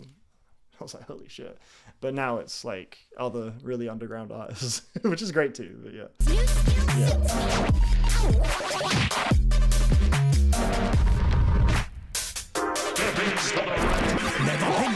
Got the Smash Bros announcer voice in there as well. I probably forgot a few other samples. Power Rapper the Rapper. This guy that keeps popping in, going like, "Hey, secure." That's a Power Rapper the Rapper. That's the the sort of mentor. I forget his name. With like his head's like garlic or some shit.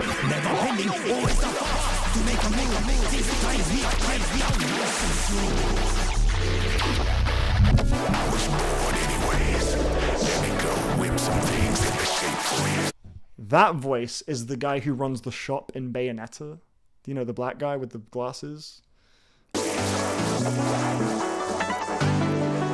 Amazing voice.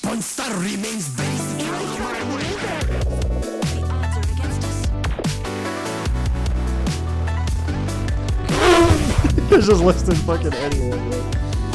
Ice JJ Fish on the beat. Tom McDonald on the beat.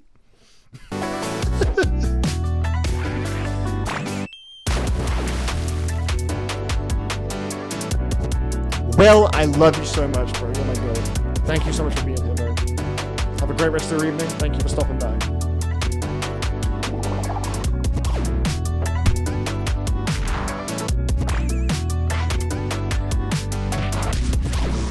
Woo woo!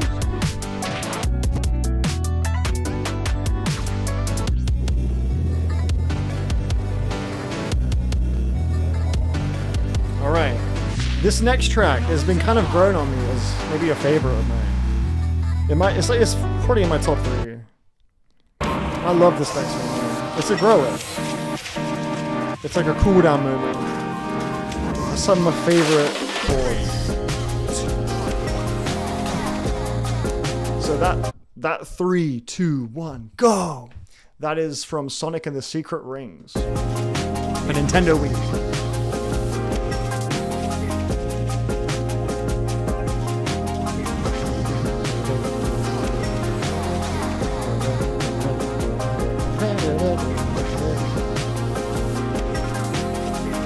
Oh man, I love it, bro. One of my favorite like ideas or like things that just happens when you listen to a lot of music. Sometimes you'll get a song with many different melodies happening at the same time. Like things that can just kind of earworm a little, and they're playing together, and it's like they don't interfere, and your mind, you can like mentally lock into one of them, and you'll get like a different experience than if you were to mentally lock into another part. And I think that happens every time I listen to this song. There's like a whole bunch of little things, but they never like clash. It's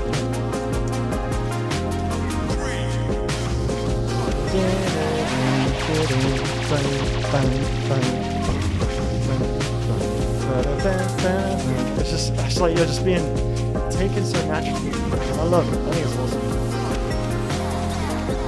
One of my coziest tracks, man. It's a cozy one, like.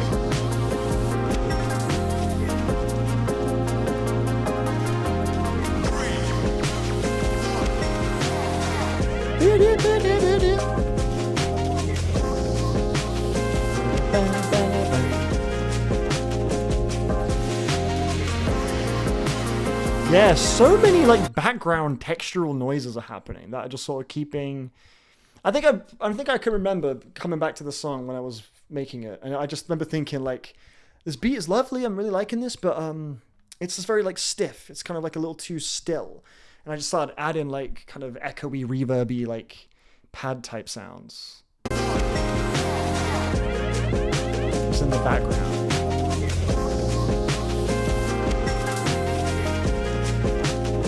Little like rises and stuff. Just gives it a little bit of life, I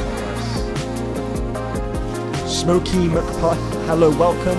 Your album sounds good. Thank you so much. I appreciate it.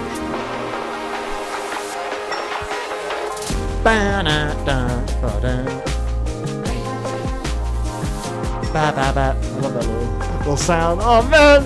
Oh man!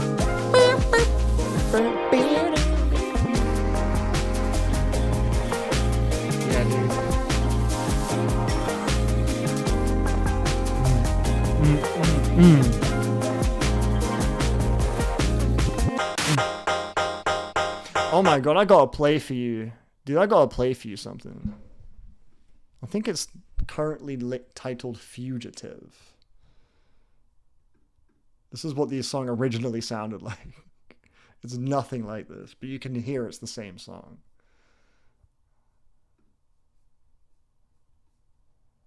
Where is it?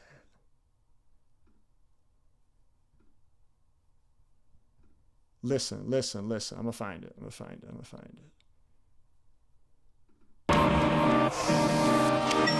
Listen to this.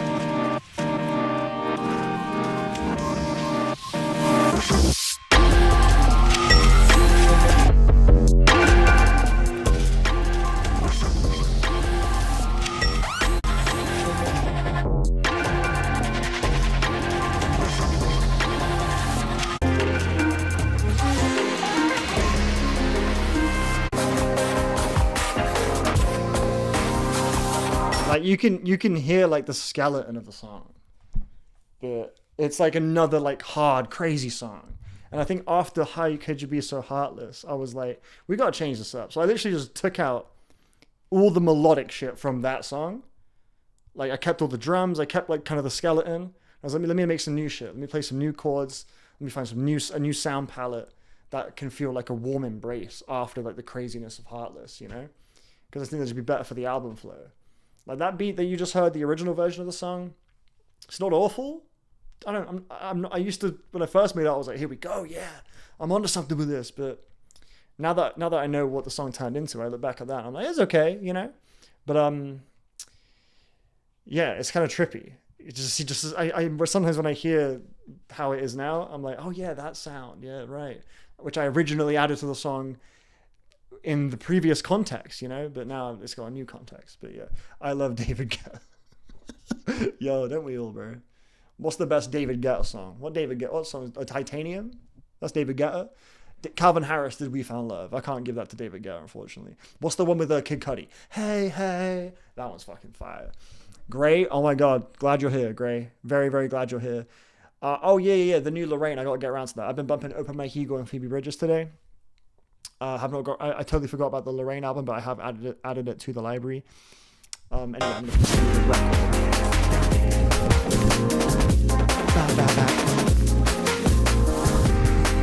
Oh yeah, I had a lot of fun fucking around with the transients of the drums. I didn't want a single looping drum to sound exactly like the last one. I wanted to kind of feel a little bit like it's I don't know, just breaking a little bit as it's playing. A little unstable, I guess. Love that one. If you can't tell, yeah, the music I make is purely just to tickle my own personal little pleasure center. I'm just this part. Oh shit, I left it low. I'm sorry. I left it low? Oh, no, I didn't. I didn't leave it low. Okay, I think it was just because I was trying to have it so that my voice and the music don't clash. I have heard Madian's latest album. It's actually, you know what? At first I was like, it's alright. I was kind of mixed on it, but I'm coming around to it a little bit more, actually. Yeah, I'm coming around to that. New Lorraine is unbelievable. Okay. If you say so. Check it out.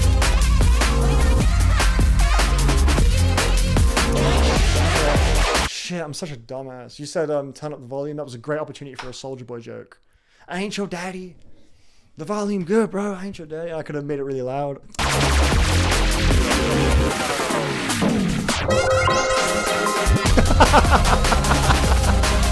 Yes, Niels. Yes.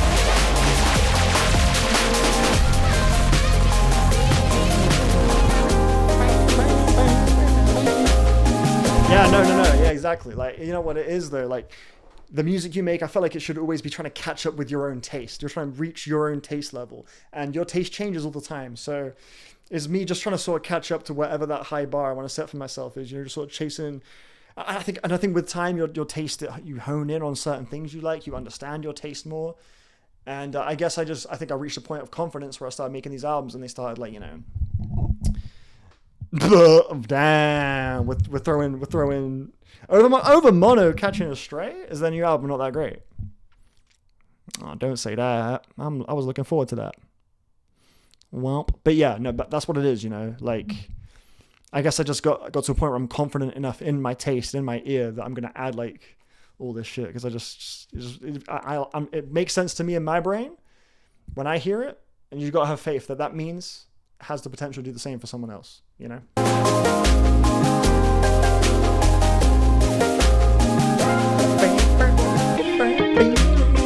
One of my favorite realizations was like getting rid of the backing track for that guitar, like letting that guitar like be in the spotlight. It sounds so cool. It has this like drama to it. New Overmono sucked? The new Overmono sucked? Oh no. Not my goats. I thought their first album was great. Damn. I guess it's really over, Mono.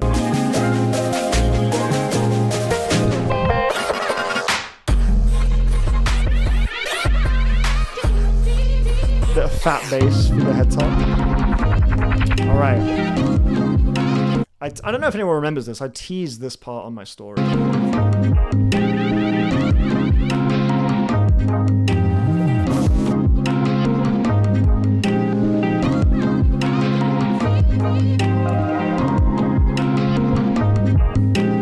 This is one of my coziest little beats right here.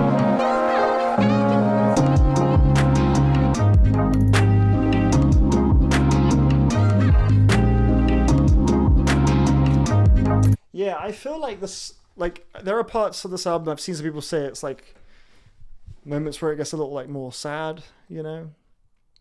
Which is an interesting thing to think about, electronic music that feels sad, like communicating that without like kind of sad lyrics or like a performance that feels sad. I feel like the sadness present in this album is the kind of the realization that you're an adult. You can't be in these fantasy made up worlds forever, whether it be video games or electronic, like these like kind of, you know, there's just like the interruption that is adult life is there. And sometimes you can feel, you know, like you're behind and stuff like that. And I think that's kind of what, those are some real like pressures you feel, I think, at least I do. Cause I still feel so in tune with my young self, I guess. So I think whatever sadness is present in this album, I think that's where it came from.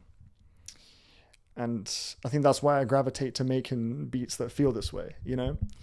So I think it's really cool when I hear people say like they connect with my music in a way beyond like the kind of, oh, this shit sounds hard or some shit like that. You know, this part's really cool.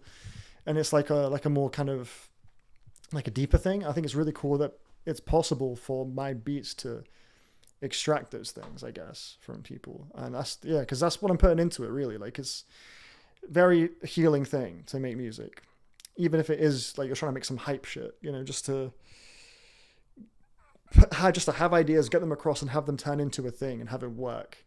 It's not something you could. I mean, I can't do that like on any given moment. Like, it has to be like at the right time, right place. You know, there's definitely been times where I've been like, I'm gonna try and make a song today, and it's just like, oh, Jesus, this shit is not hitting. This shit does not sound cool, etc., etc.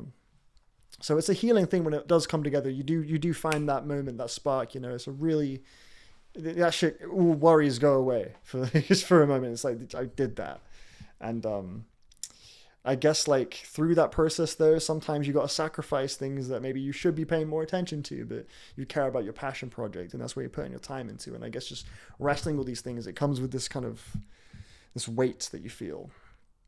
And yeah, I think songs like Never Fall Out of Love, Perfect 25, Rosemary, Star Crossing, Valkyria for sure. That's kind of where those moments are injected in increasingly subtle or not so subtle ways. I love that people feel that. It's really cool.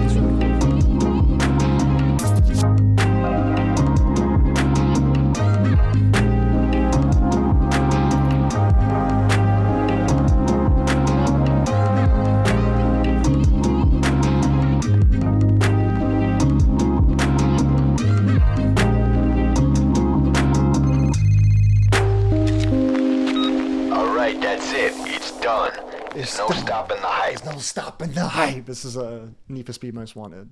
It's like right before a boss fight. And I think after a song like this, going into You Think It's Funny, to have someone like calling you saying like, you got this, bro. You got this. I think that's just like a riveting, a powerful idea. And then for the song that follows to be You Think It's Funny with those fucking knocky ass drums. It's like, yeah, man, we could do this. The thing is locked. There's more money on this than anybody's ever seen.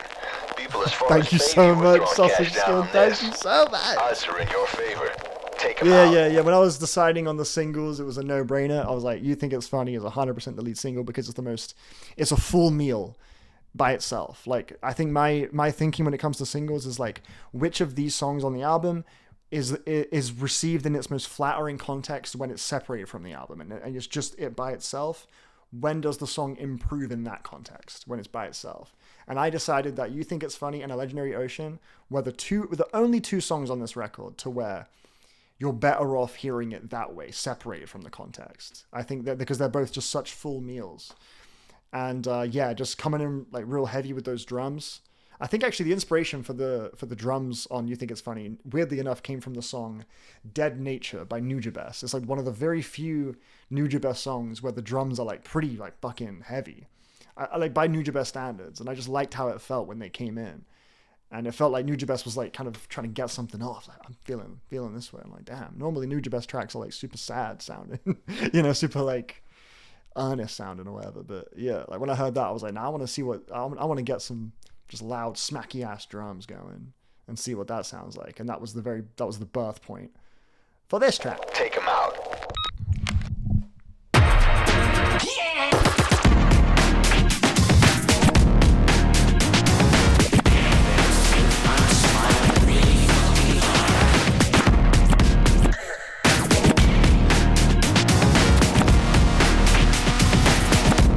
Oh, I heard someone say they thought that sound was the Roblox oof.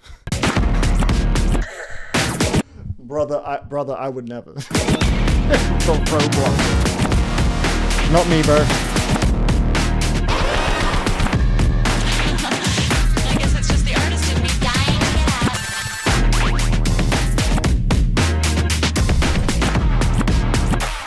When the sun explodes, all of human history will be lost and become Permanently lost. Yeah, when the sun explodes. I guess I wanted a tag in there that was like, look, man, doesn't fucking matter, bro. The sun about to explode. It's like, just go crazy with it. Don't worry about what no one thinks. Just shit, man. Don't worry about, I need to be doing this because so-and-so's doing this comparison, blah, blah, blah. Look, bro, just make some fucking electronic music. I guess like this song felt like the one where that spirit would be communicated best, I guess. Just because of how like loud it is, how obnoxious it is.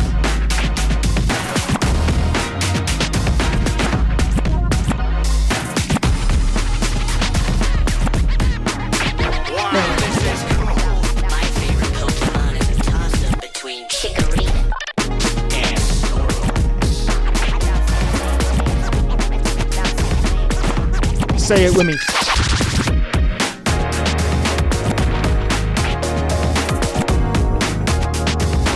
Ooh, love how this song just smacks you off. Yep, cool. Love how when a song hits harder in the context of an album than as a single. Exactly.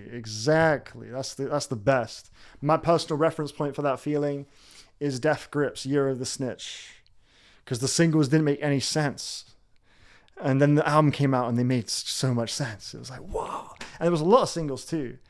Like that was a crazy ride. I didn't hear all the singles because I was like, guys, you're giving away like the fucking whole album.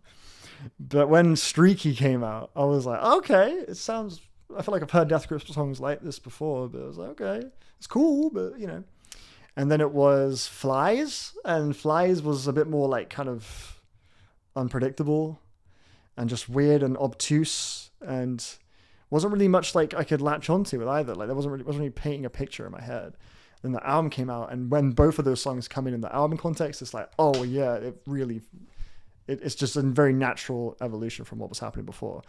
And yeah, so I think that's so important. I love the idea of like, this is a song I know, but hearing it after that last one, it has like kind of a new feeling, and like I can associate a new like dimension to the song now. And yeah, so I definitely was interested in making sure I maintain that, So I appreciate you saying that.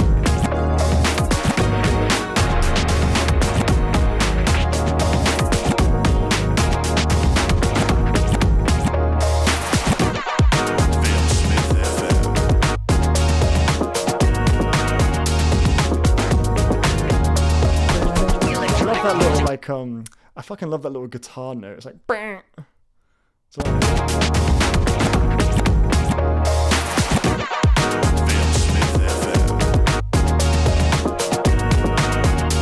right here, right here. Love that, man.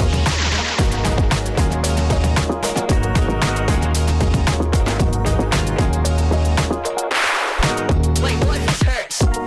What? This really hurts. They got Wheatley, they got Stephen Hurts.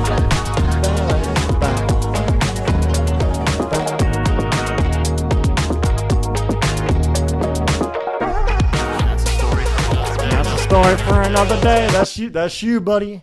Gray, that's you. That's a story for another day. That's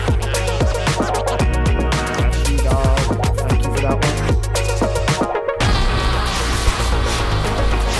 one. I like how you met the moment on that kind of storybook ass. Like, that's a story to be continued ass delivery. Love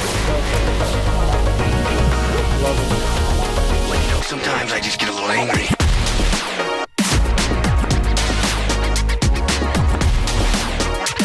Few things get me going more than a well-timed like little pause in the beat, and then it resumes, and it's like it never left. Love that shit.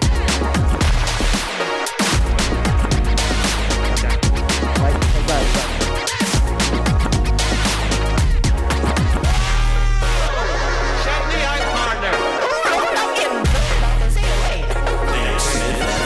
Electronic. I hope you learn your lesson. Never fuck with Kim Kitsuragi. That little punch sound effect is fucking awesome.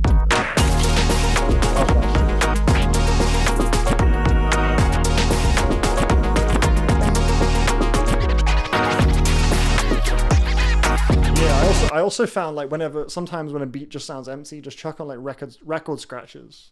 It just fills up the mix. Like they just cover so many frequencies. It just fits so well on a track like this that was already just sort of prancing around and doing its thing, like proudly, you know. Oh yeah, no, Joe, no worries. You go get some sleep. This is actually going on longer than I thought. I thought we'd be done by now. No worries. All right, we'll pie you out next week. I feel like I just keep pausing it.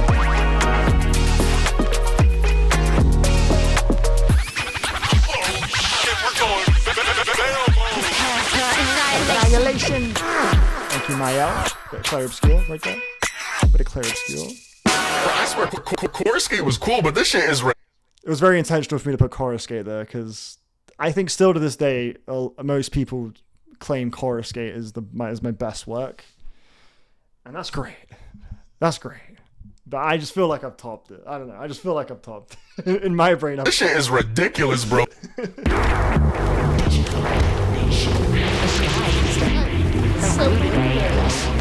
Ryan Massey, Joey Animus. Absolutely. I will definitely explore ambient when the time is right. I just love the standing in the corner. Yeah, thank you. And this funny because this was actually like a beat. It's a beat like slowed the fuck down and pitched down. It was like another song I heard. Vale-smith been hot for a minute, man. If you haven't played out loud, you better make that Oh, here comes Dan Kingston. The Kansas cool location. Cool location. Yo. This Great. is a brand Great. new Vale-smith track. Gray, we gotta run it back for Gray. Gray came through like crazy. I will never forget when I hit that folder you sent me, Gray, and I thought, custom tag. Ugh. I wonder what he did with this one. I wonder what they did with this one. Yo. This is a brand new Vale-smith track. And you know we don't get blessed with these that often. That's my favorite part. And you know we don't get blessed. Like you already know. Like we're on the same page immediately. Anymore. So what I need you to do is get on your feet, turn the volume up max, and shake your ass. Outside with that. Another track, similarly to Never Fall Out of Love. This beat was completely different. Once Upon a Time. I wonder if I still have.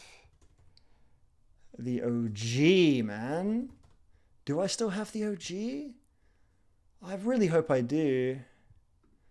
I really hope I do.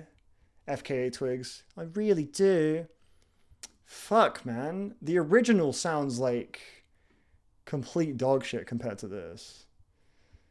It was like I was just like, I need to have a beat that when it comes in is like a unarguable stank face on drop. You can't like deny the shit goes hard. You know, that's like that was the vibe. I was like, I need this beat. I need when this beat to come in. It's like everything scares me. Shit, I gotta find that original. I think it's on a hard drive, but I'm not in my house right now. I'm in Glasgow, but I gotta play that for you, man. It was like it was on some like wub shit when the drop came in. I was just like, this is cool, but I feel like only a fraction of people will like hit the stank face. But on the redone, on the version on the album, it's like the moment it's like feral mode. Outside with the mob,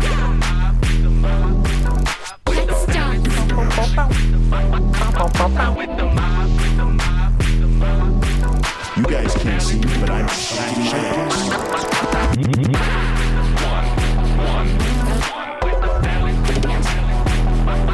outside with the mob,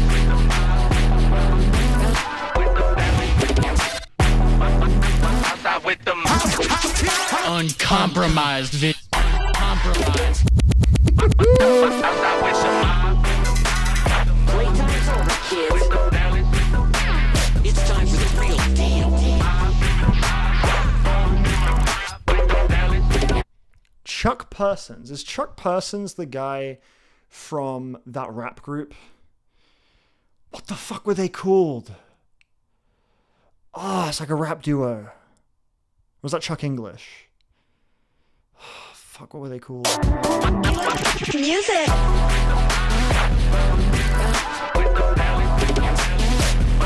Outside with the mob,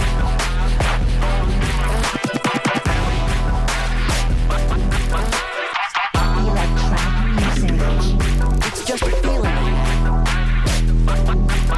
Yeah, exactly. Dan, I just wanted this beat to be like, yo, I wanted it to have that feeling of like, this shit keeps going harder, god damn, and it's like, the snares are getting like layered on with like additional sound effects and stuff, and you got right now it's Sora from Kingdom Hearts just saying, don't ask, just do it, just like, I don't know, just voices coming in, just encouraging the song almost. Oh, of course it is, yeah, no, it's OPM, right, yes, sorry, of course it is. My fault, game, my fault. Who the fuck am I thinking of then? Who the fuck am I thinking of? I would like to know who I'm thinking of. Fuck, it's like a rap duo. Chuck something, I swear. That was my voice just then. Real Electro, that was me. Trapaholics, that's Daniel.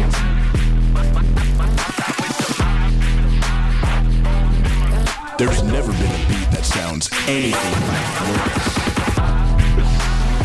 The emphasis gonna put on anything. So good. Chuck Strangers, that feels right. I'll double check it later, but yeah.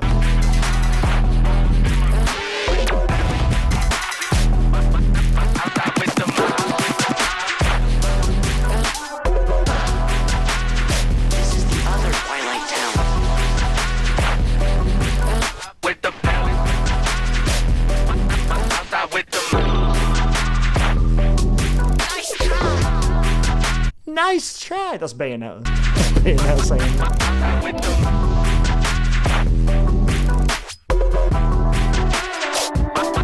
outside with the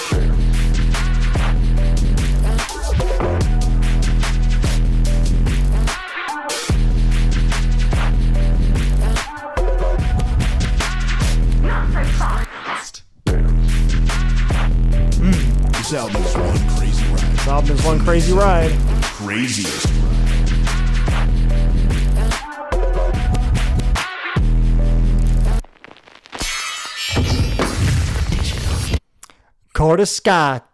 Cortiscate.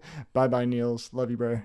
Have a great night. Okay, we're nearly done. Dude, I paused so much. Fuck's sake. Wonky Angle is in the building. This is huge. Oh, this is huge. Oh, we gotta. Oh, this is someone whose opinion I very much value. You know, bro has been on the front lines. Let me just give him a little cheer.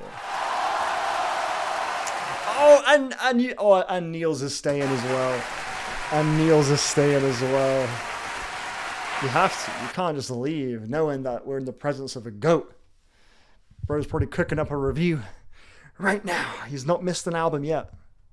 So, I mean, who am I to... I mean, I'm only going to... I got to assume that I'm getting a review soon. But yeah, I've been saying to people... Here's what I've been saying to people. I've been like, you know what? I said this to my friend Michael when he's the first person that heard this album.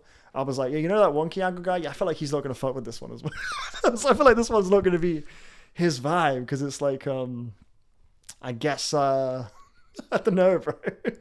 Like more annoying. But hey, I guess we'll have to wait and see.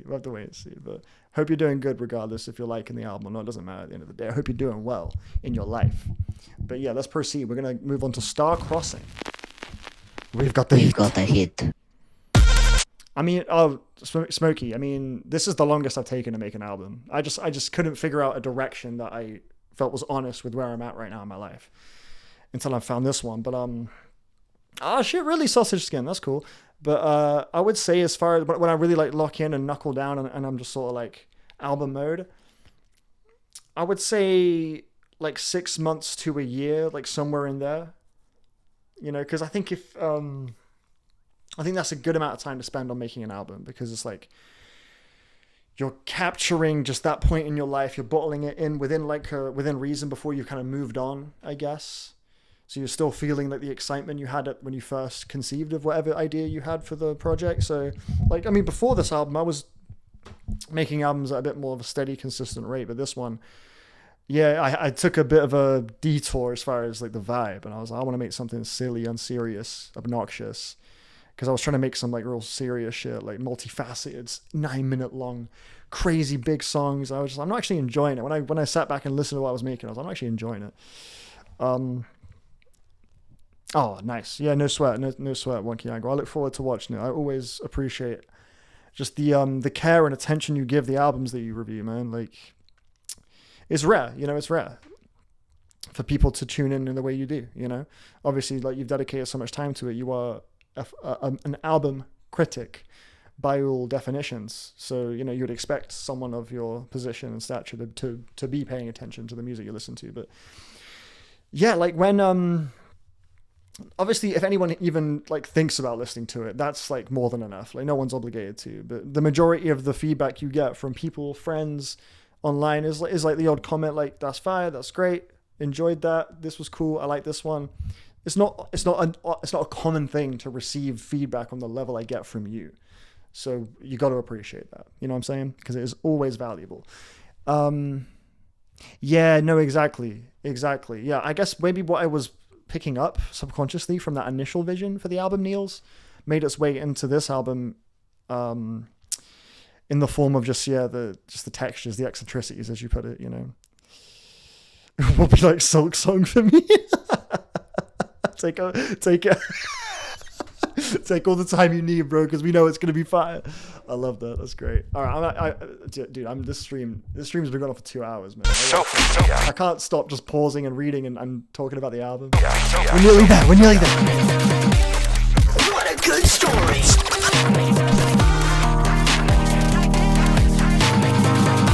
What a good story. That was my friend Saqib. He's got an amazing voice. Yeah, Subi Club sample. That was the last thing I added to the song was the Subi Club sample. Make it sound like this.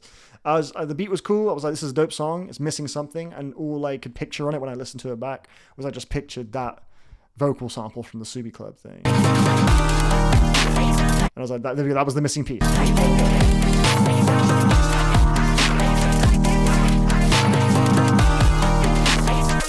Fuck that shit.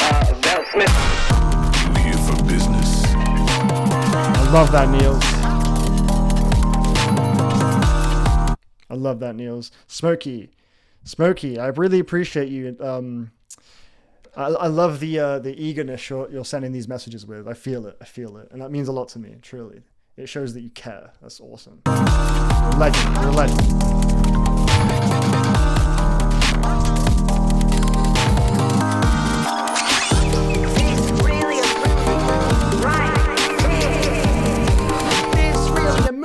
That's Joshua Quinn. I'm seeing him tomorrow. I cannot fucking wait. It's been years since I've seen him. My boy. That spaceship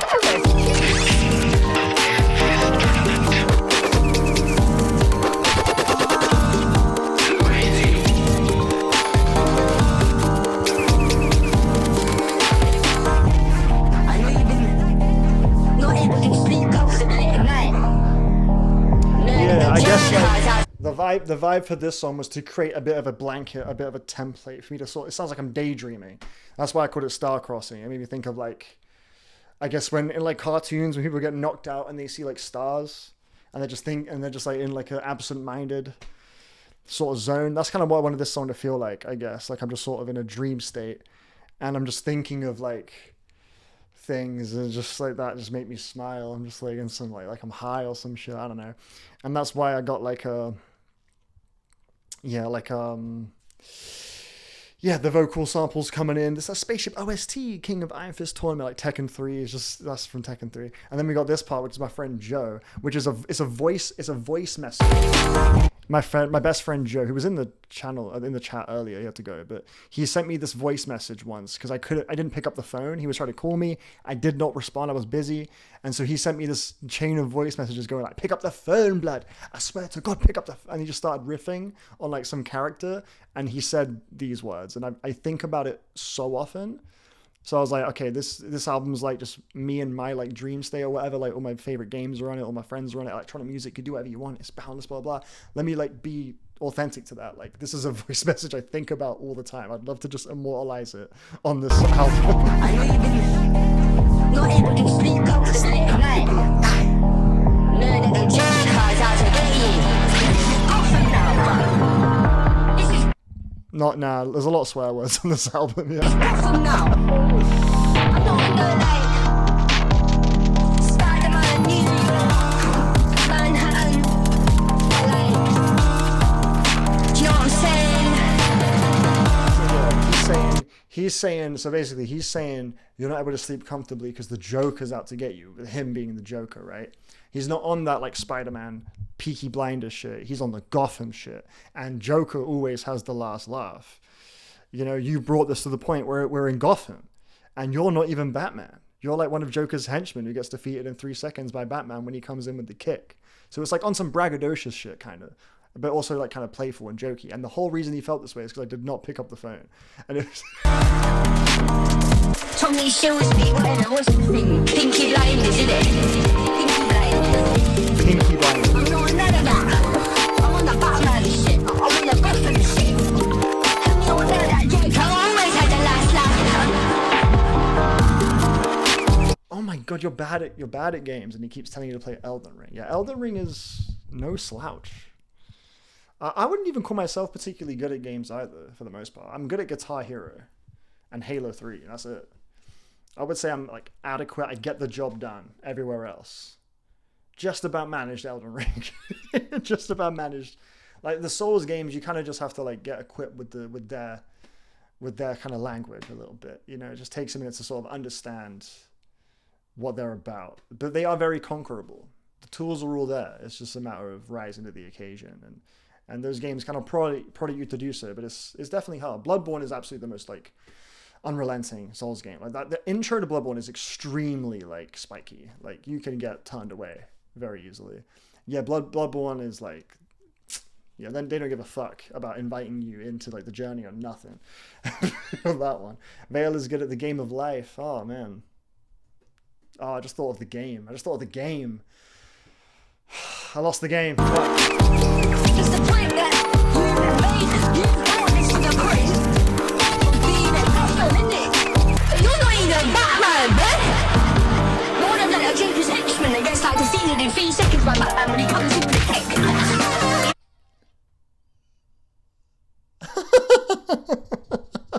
I'll have to listen back to that Rocky track and listen closely.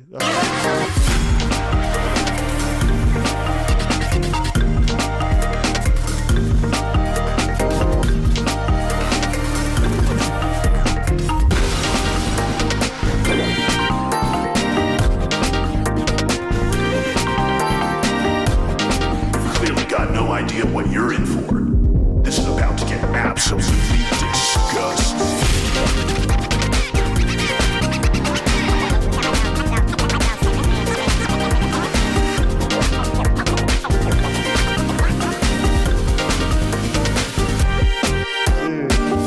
Genuinely some of my fucking favorite like stacking on this album, man. Just love the size of it.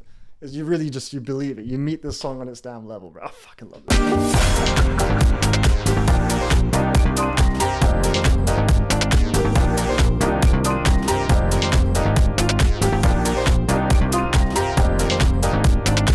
That's a roundabout shit.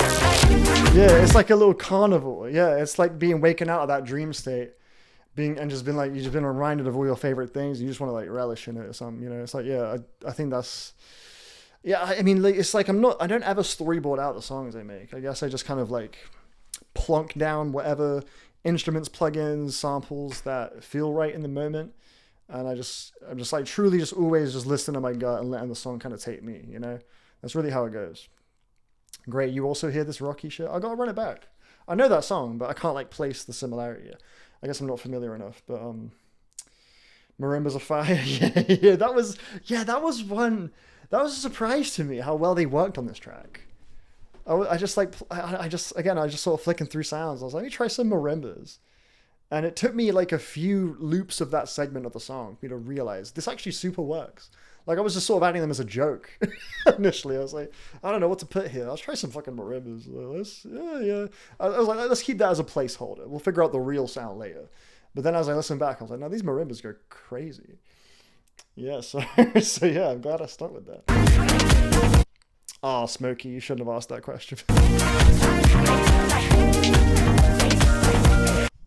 No comment, Smokey.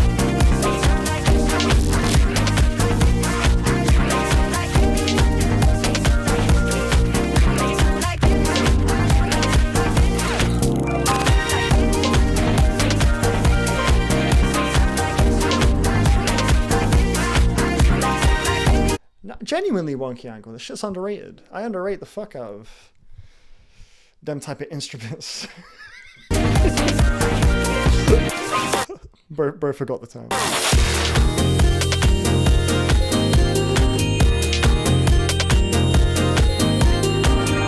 Oh my god, this guitar shit. And I am performing guitar on this song. I do record guitar on this song, but not here. It comes out.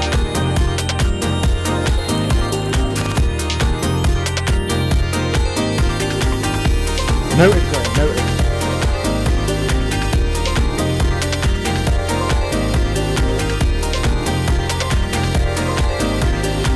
Oh my god, Daniel, my podcast co-host, CD Smell Talk, go subscribe to CD Smell Talk.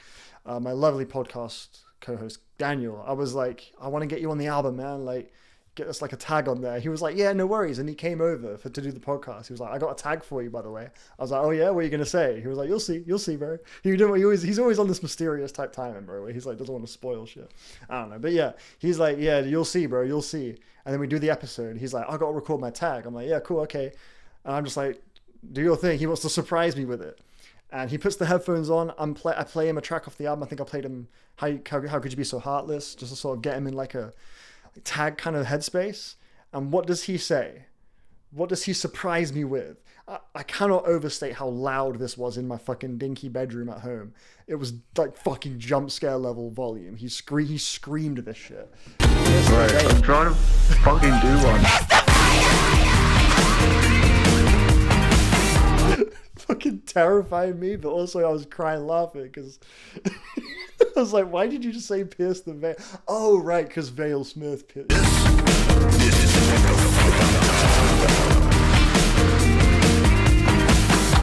Neil's fucks.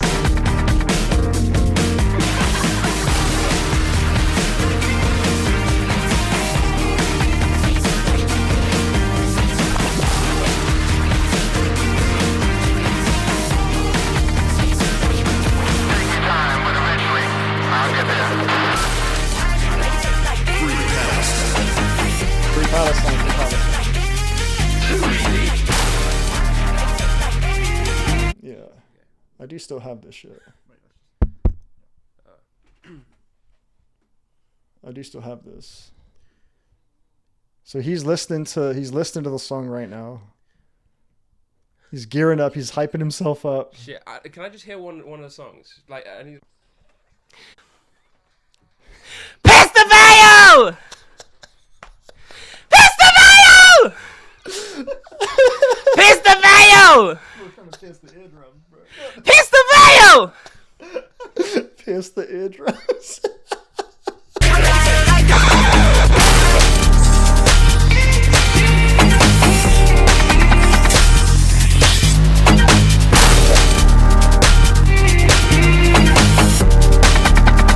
Mom said it's my turn to listen to Veil. Oh yeah, his default speaking voice, great, is really quiet and like nonchalant. Piss the veil! Piss the veil! Oh, that was great. Ayo, Camden! Piss the veil! Smith FM. My fellow Vale Smithers, it's time for the grand finale. Buckle up.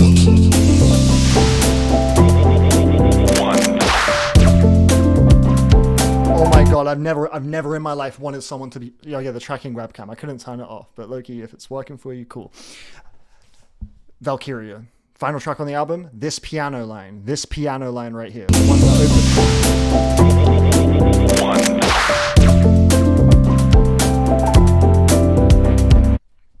I kid you not. I've never in my life wanted someone to be watching me produce. Ever. Then when I came up with this piano line, I was like, let me just load up a piano preset. I don't know. Let's just try something. And I played that. I just played that off of like the dome. Like it was just like, as if I could just do that. Like normally with my piano segments, I'll take a minute to like play the notes individually and I'll arrange it. But I just performed this fucking loop. Like just, I was like, what the fuck? Like if anyone saw me do that, like if anyone was like in the room with me, they would think I'm like some kind of Jacob Collier ass musical. It was fucking awesome. It was great.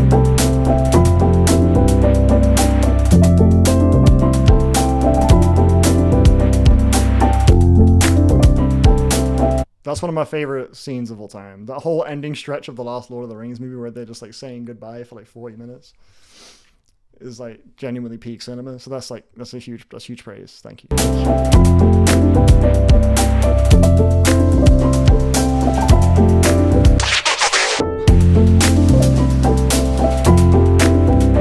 is the last song off the album. Better make it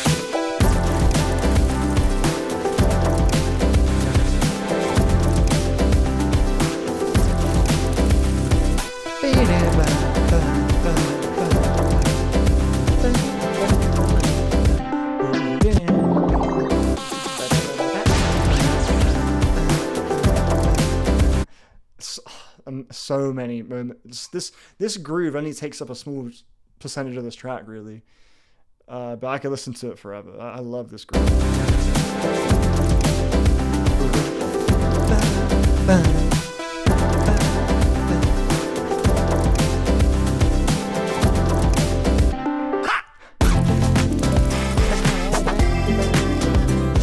It sounds like some Avalanche shit to me. That like vocal bit, like da da da ba. There's an Animal Crossing sound in there, if you call it that. Animal Crossing New Horizons.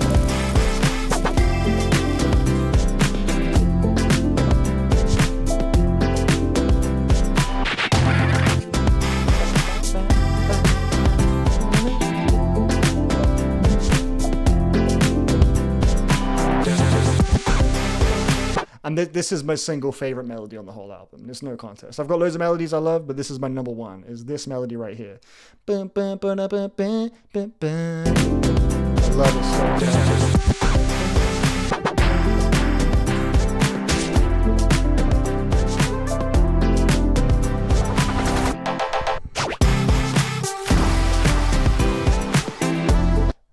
all you children. What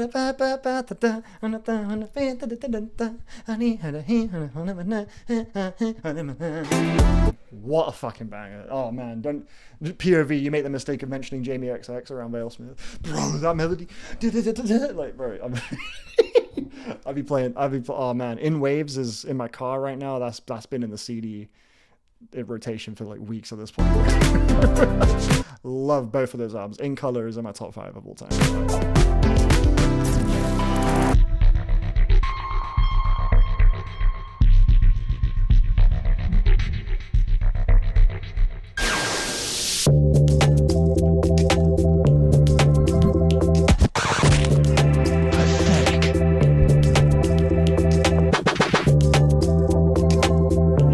I remember when I was making the song, I was like, here we go, big finale. Let's like go out with a bang.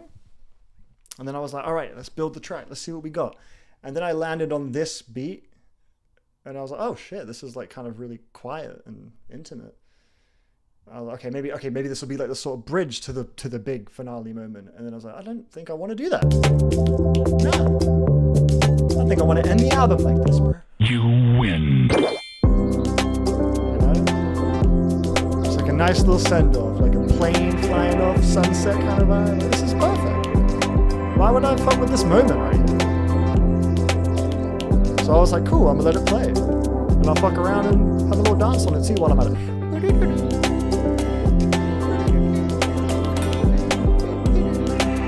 Thank you for tuning in to vale-smith FM. This has been Daniel, I fucking love you. Bye-bye. Electronic music. See you soon.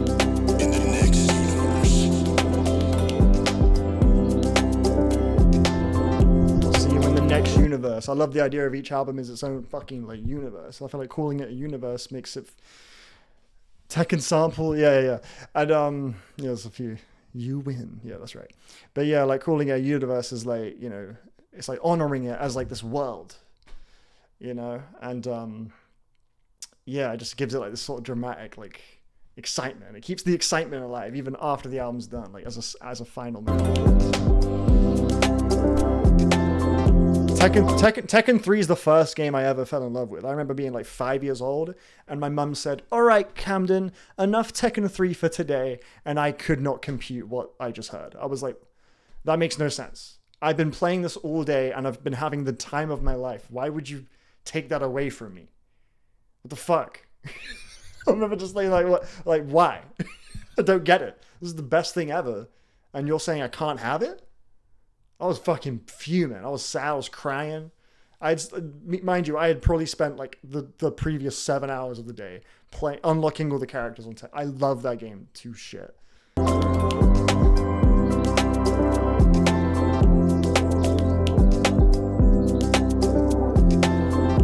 Deals. I already played that one. I love that, Niels. The school year thing. I love that.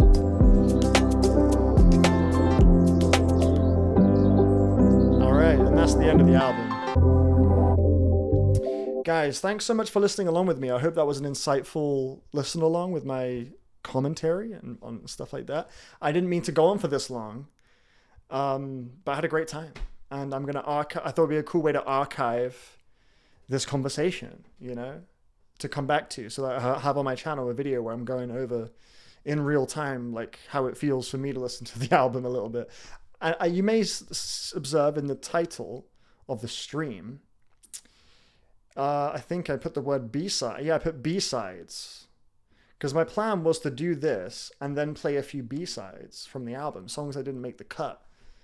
But this went on for a little while longer than I thought. I thought I'd be done by now, so we're not going to really be doing that. But we could do like one or two. We could do like one or two, I don't know. We could do like a couple. We could do a few. Like one. Thank you for putting this on. You're legitimately one. Oh man, Niels, that's such a nice thing to say, bro. That's really such a nice thing to say. Thank you. Yeah, no, that's what it was, Gray. I was like, let me like see if I can bring people into just the, I guess, why the answering those whys maybe. But you know what? for those of you who want to stick around for a little bit longer, enjoy some more music, let me play for you. I'm going to play for you just a little track that very nearly made the cut on this album. It was the closest one to making the cut. And it would have been the very first song before Perfect 25. Had it made the cut, it would have been VSFM. And then this. I'm going to play that for you right now. Where the fuck is it? Bro. It's in this one. It's utter chaos. Sirens. It's utter sirens and screams.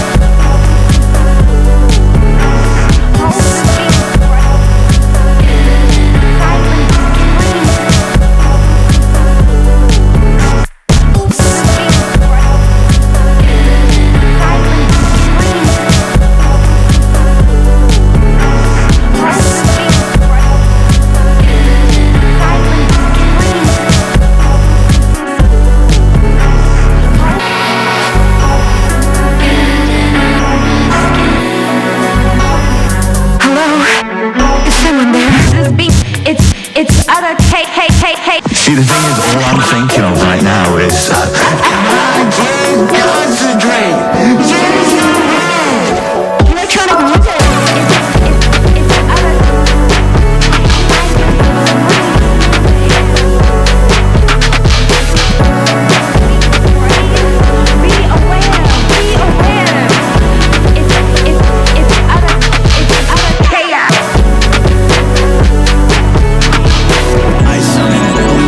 White dragon in attack mode.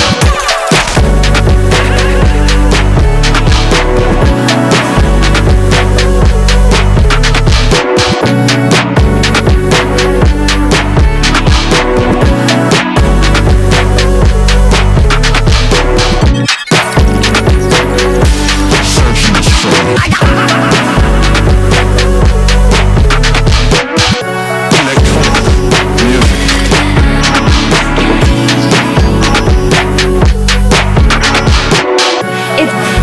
It's utter.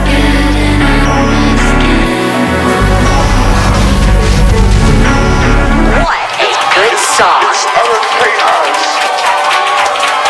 Voldo.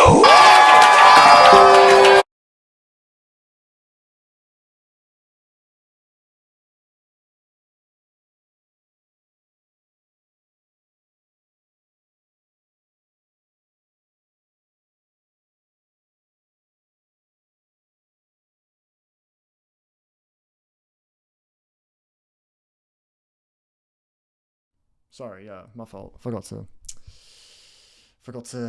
yeah. Whoops. What was I saying? Right, I was saying, damn, you guys like that shit, huh? That's what I said. That's the first thing I said. And then I said, don't worry, it will get released. It will get released. I'm working on a deluxe edition, a director's cut, just getting the sequence right. It's going to be called Electronic Music New Game Plus. That's what it's going to be called. Isn't that cute? Shout out to Michael. He gave me that idea. Michael, he says we got the hit at the very end of Everything Scares Me, track 12.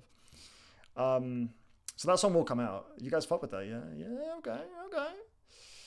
Yeah, I guess like I didn't want the album to start off sounding too like dour, and that song is kind of like the track title is Crazy Out Here, and it's like the vocal sample is like it's utter chaos, and the strings sound kind of sad. I guess I wanted Perfect 25 to be like the kind of warm welcome. That's kind of what I want. I want the album to feel like an escape, I guess, and just mood wise. That's just what I wanted, you know. But I did like that. But I really like that beat, you know. I was like, that's a dope beat. It's a short track. I was like, it's fresh, man. So I definitely New Game Plus. Maybe I should call. Yo, that's good though, Niels. That's fucking good. That's fucking good, Niels. Maybe I might actually call it that. Electronic Music New Game Plus glitches. Yo, I'm genuinely gonna consider making that the name. That's actually fucking class. Yeah, no. I'll play one more if you guys want it. I know it's late and you guys are trying to like dip, but I'll wait. I'm gonna give it a few minutes. If I see a demand for one more B-side, I'll play it. Like another short little B-side, I'll play it. Oh shit! Yes, another one. Cool. All right, it's happening. Give me like 6 more. I'm gonna just do one more, bro. I'm gonna just do one more. I'm gonna just do one more, bro. Okay, one more. All right, we'll play one more, bro. Let me just like have a little look. Let me see what we get. Okay, thank you for rocking with me, guys. I appreciate you. I really appreciate you. Now it's a question of which fucking song, man. Okay. Oh, that one's fun.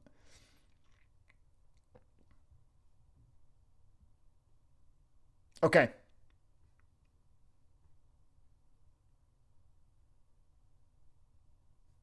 Here we go.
Another one just started there at the end there, but now I'm gonna chill there. I gotta go to sleep. It's 11:38 p.m.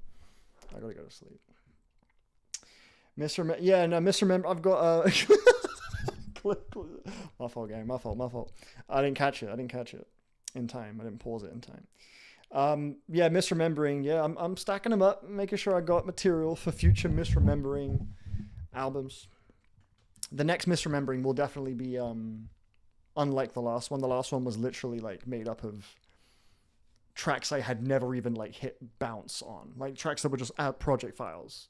And I was like, let me do something with these songs that I probably otherwise would just never touch again and just take up hard drive space. Let me just like loop them a little bit more, just add a little something cool, make it like a somewhat digestible song. Cool. Make all of those into an album so that they're just not just like a waste of my time, and that's all they ever become. That was what the last misremembering was. The next misremembering will be like full songs that just didn't make the cut, like actual like B-sides rather than like instrumentals / loops. But yeah, some of these tracks are also going to end up on this deluxe edition. I don't know if that one will, maybe we'll see. But the one I played for you at first, that definitely will. But yeah, that's currently like the future of vale-smith. I'm gonna definitely stay in the world of this album, electronic music. I want to, that's one thing I always drop the ball on is like the post-album promo. I don't think I'm going to do that this time. I think I'm going to really be annoying about this record. I'm going to make like my YouTube videos again soon, though, like the listening logs and shit. I'm very excited to do that.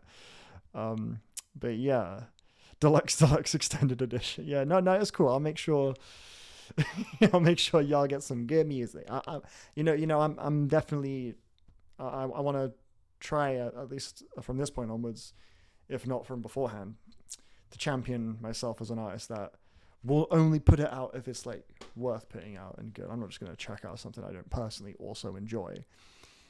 And also, I'm sorry I've been so fucking lazy with All for a Cascade. I've still got that just on my hard drive. I keep thinking like every other month I'll be like, dude, you gotta upload that. I'm like, yeah, I should. Yeah, maybe I'll do it later. I just don't do it. Just like shit, man.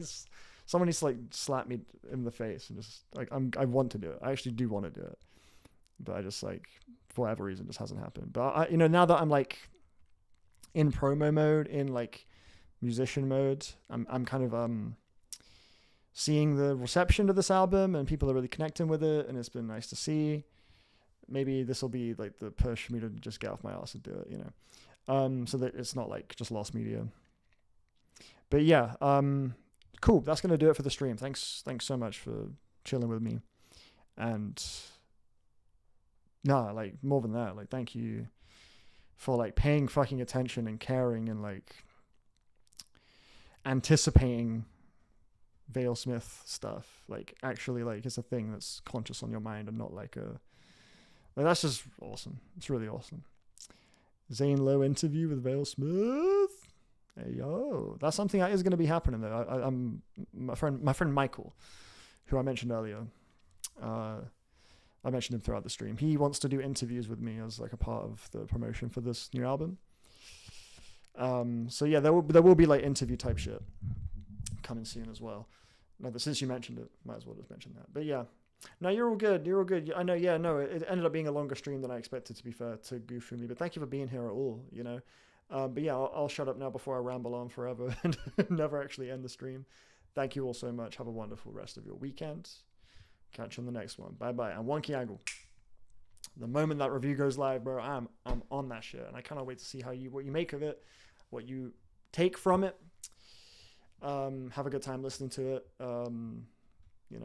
Yeah, I'm pumped because your reviews are just, you're a rare breed, brother. You're a rare breed. All right, bye bye. Love y'all.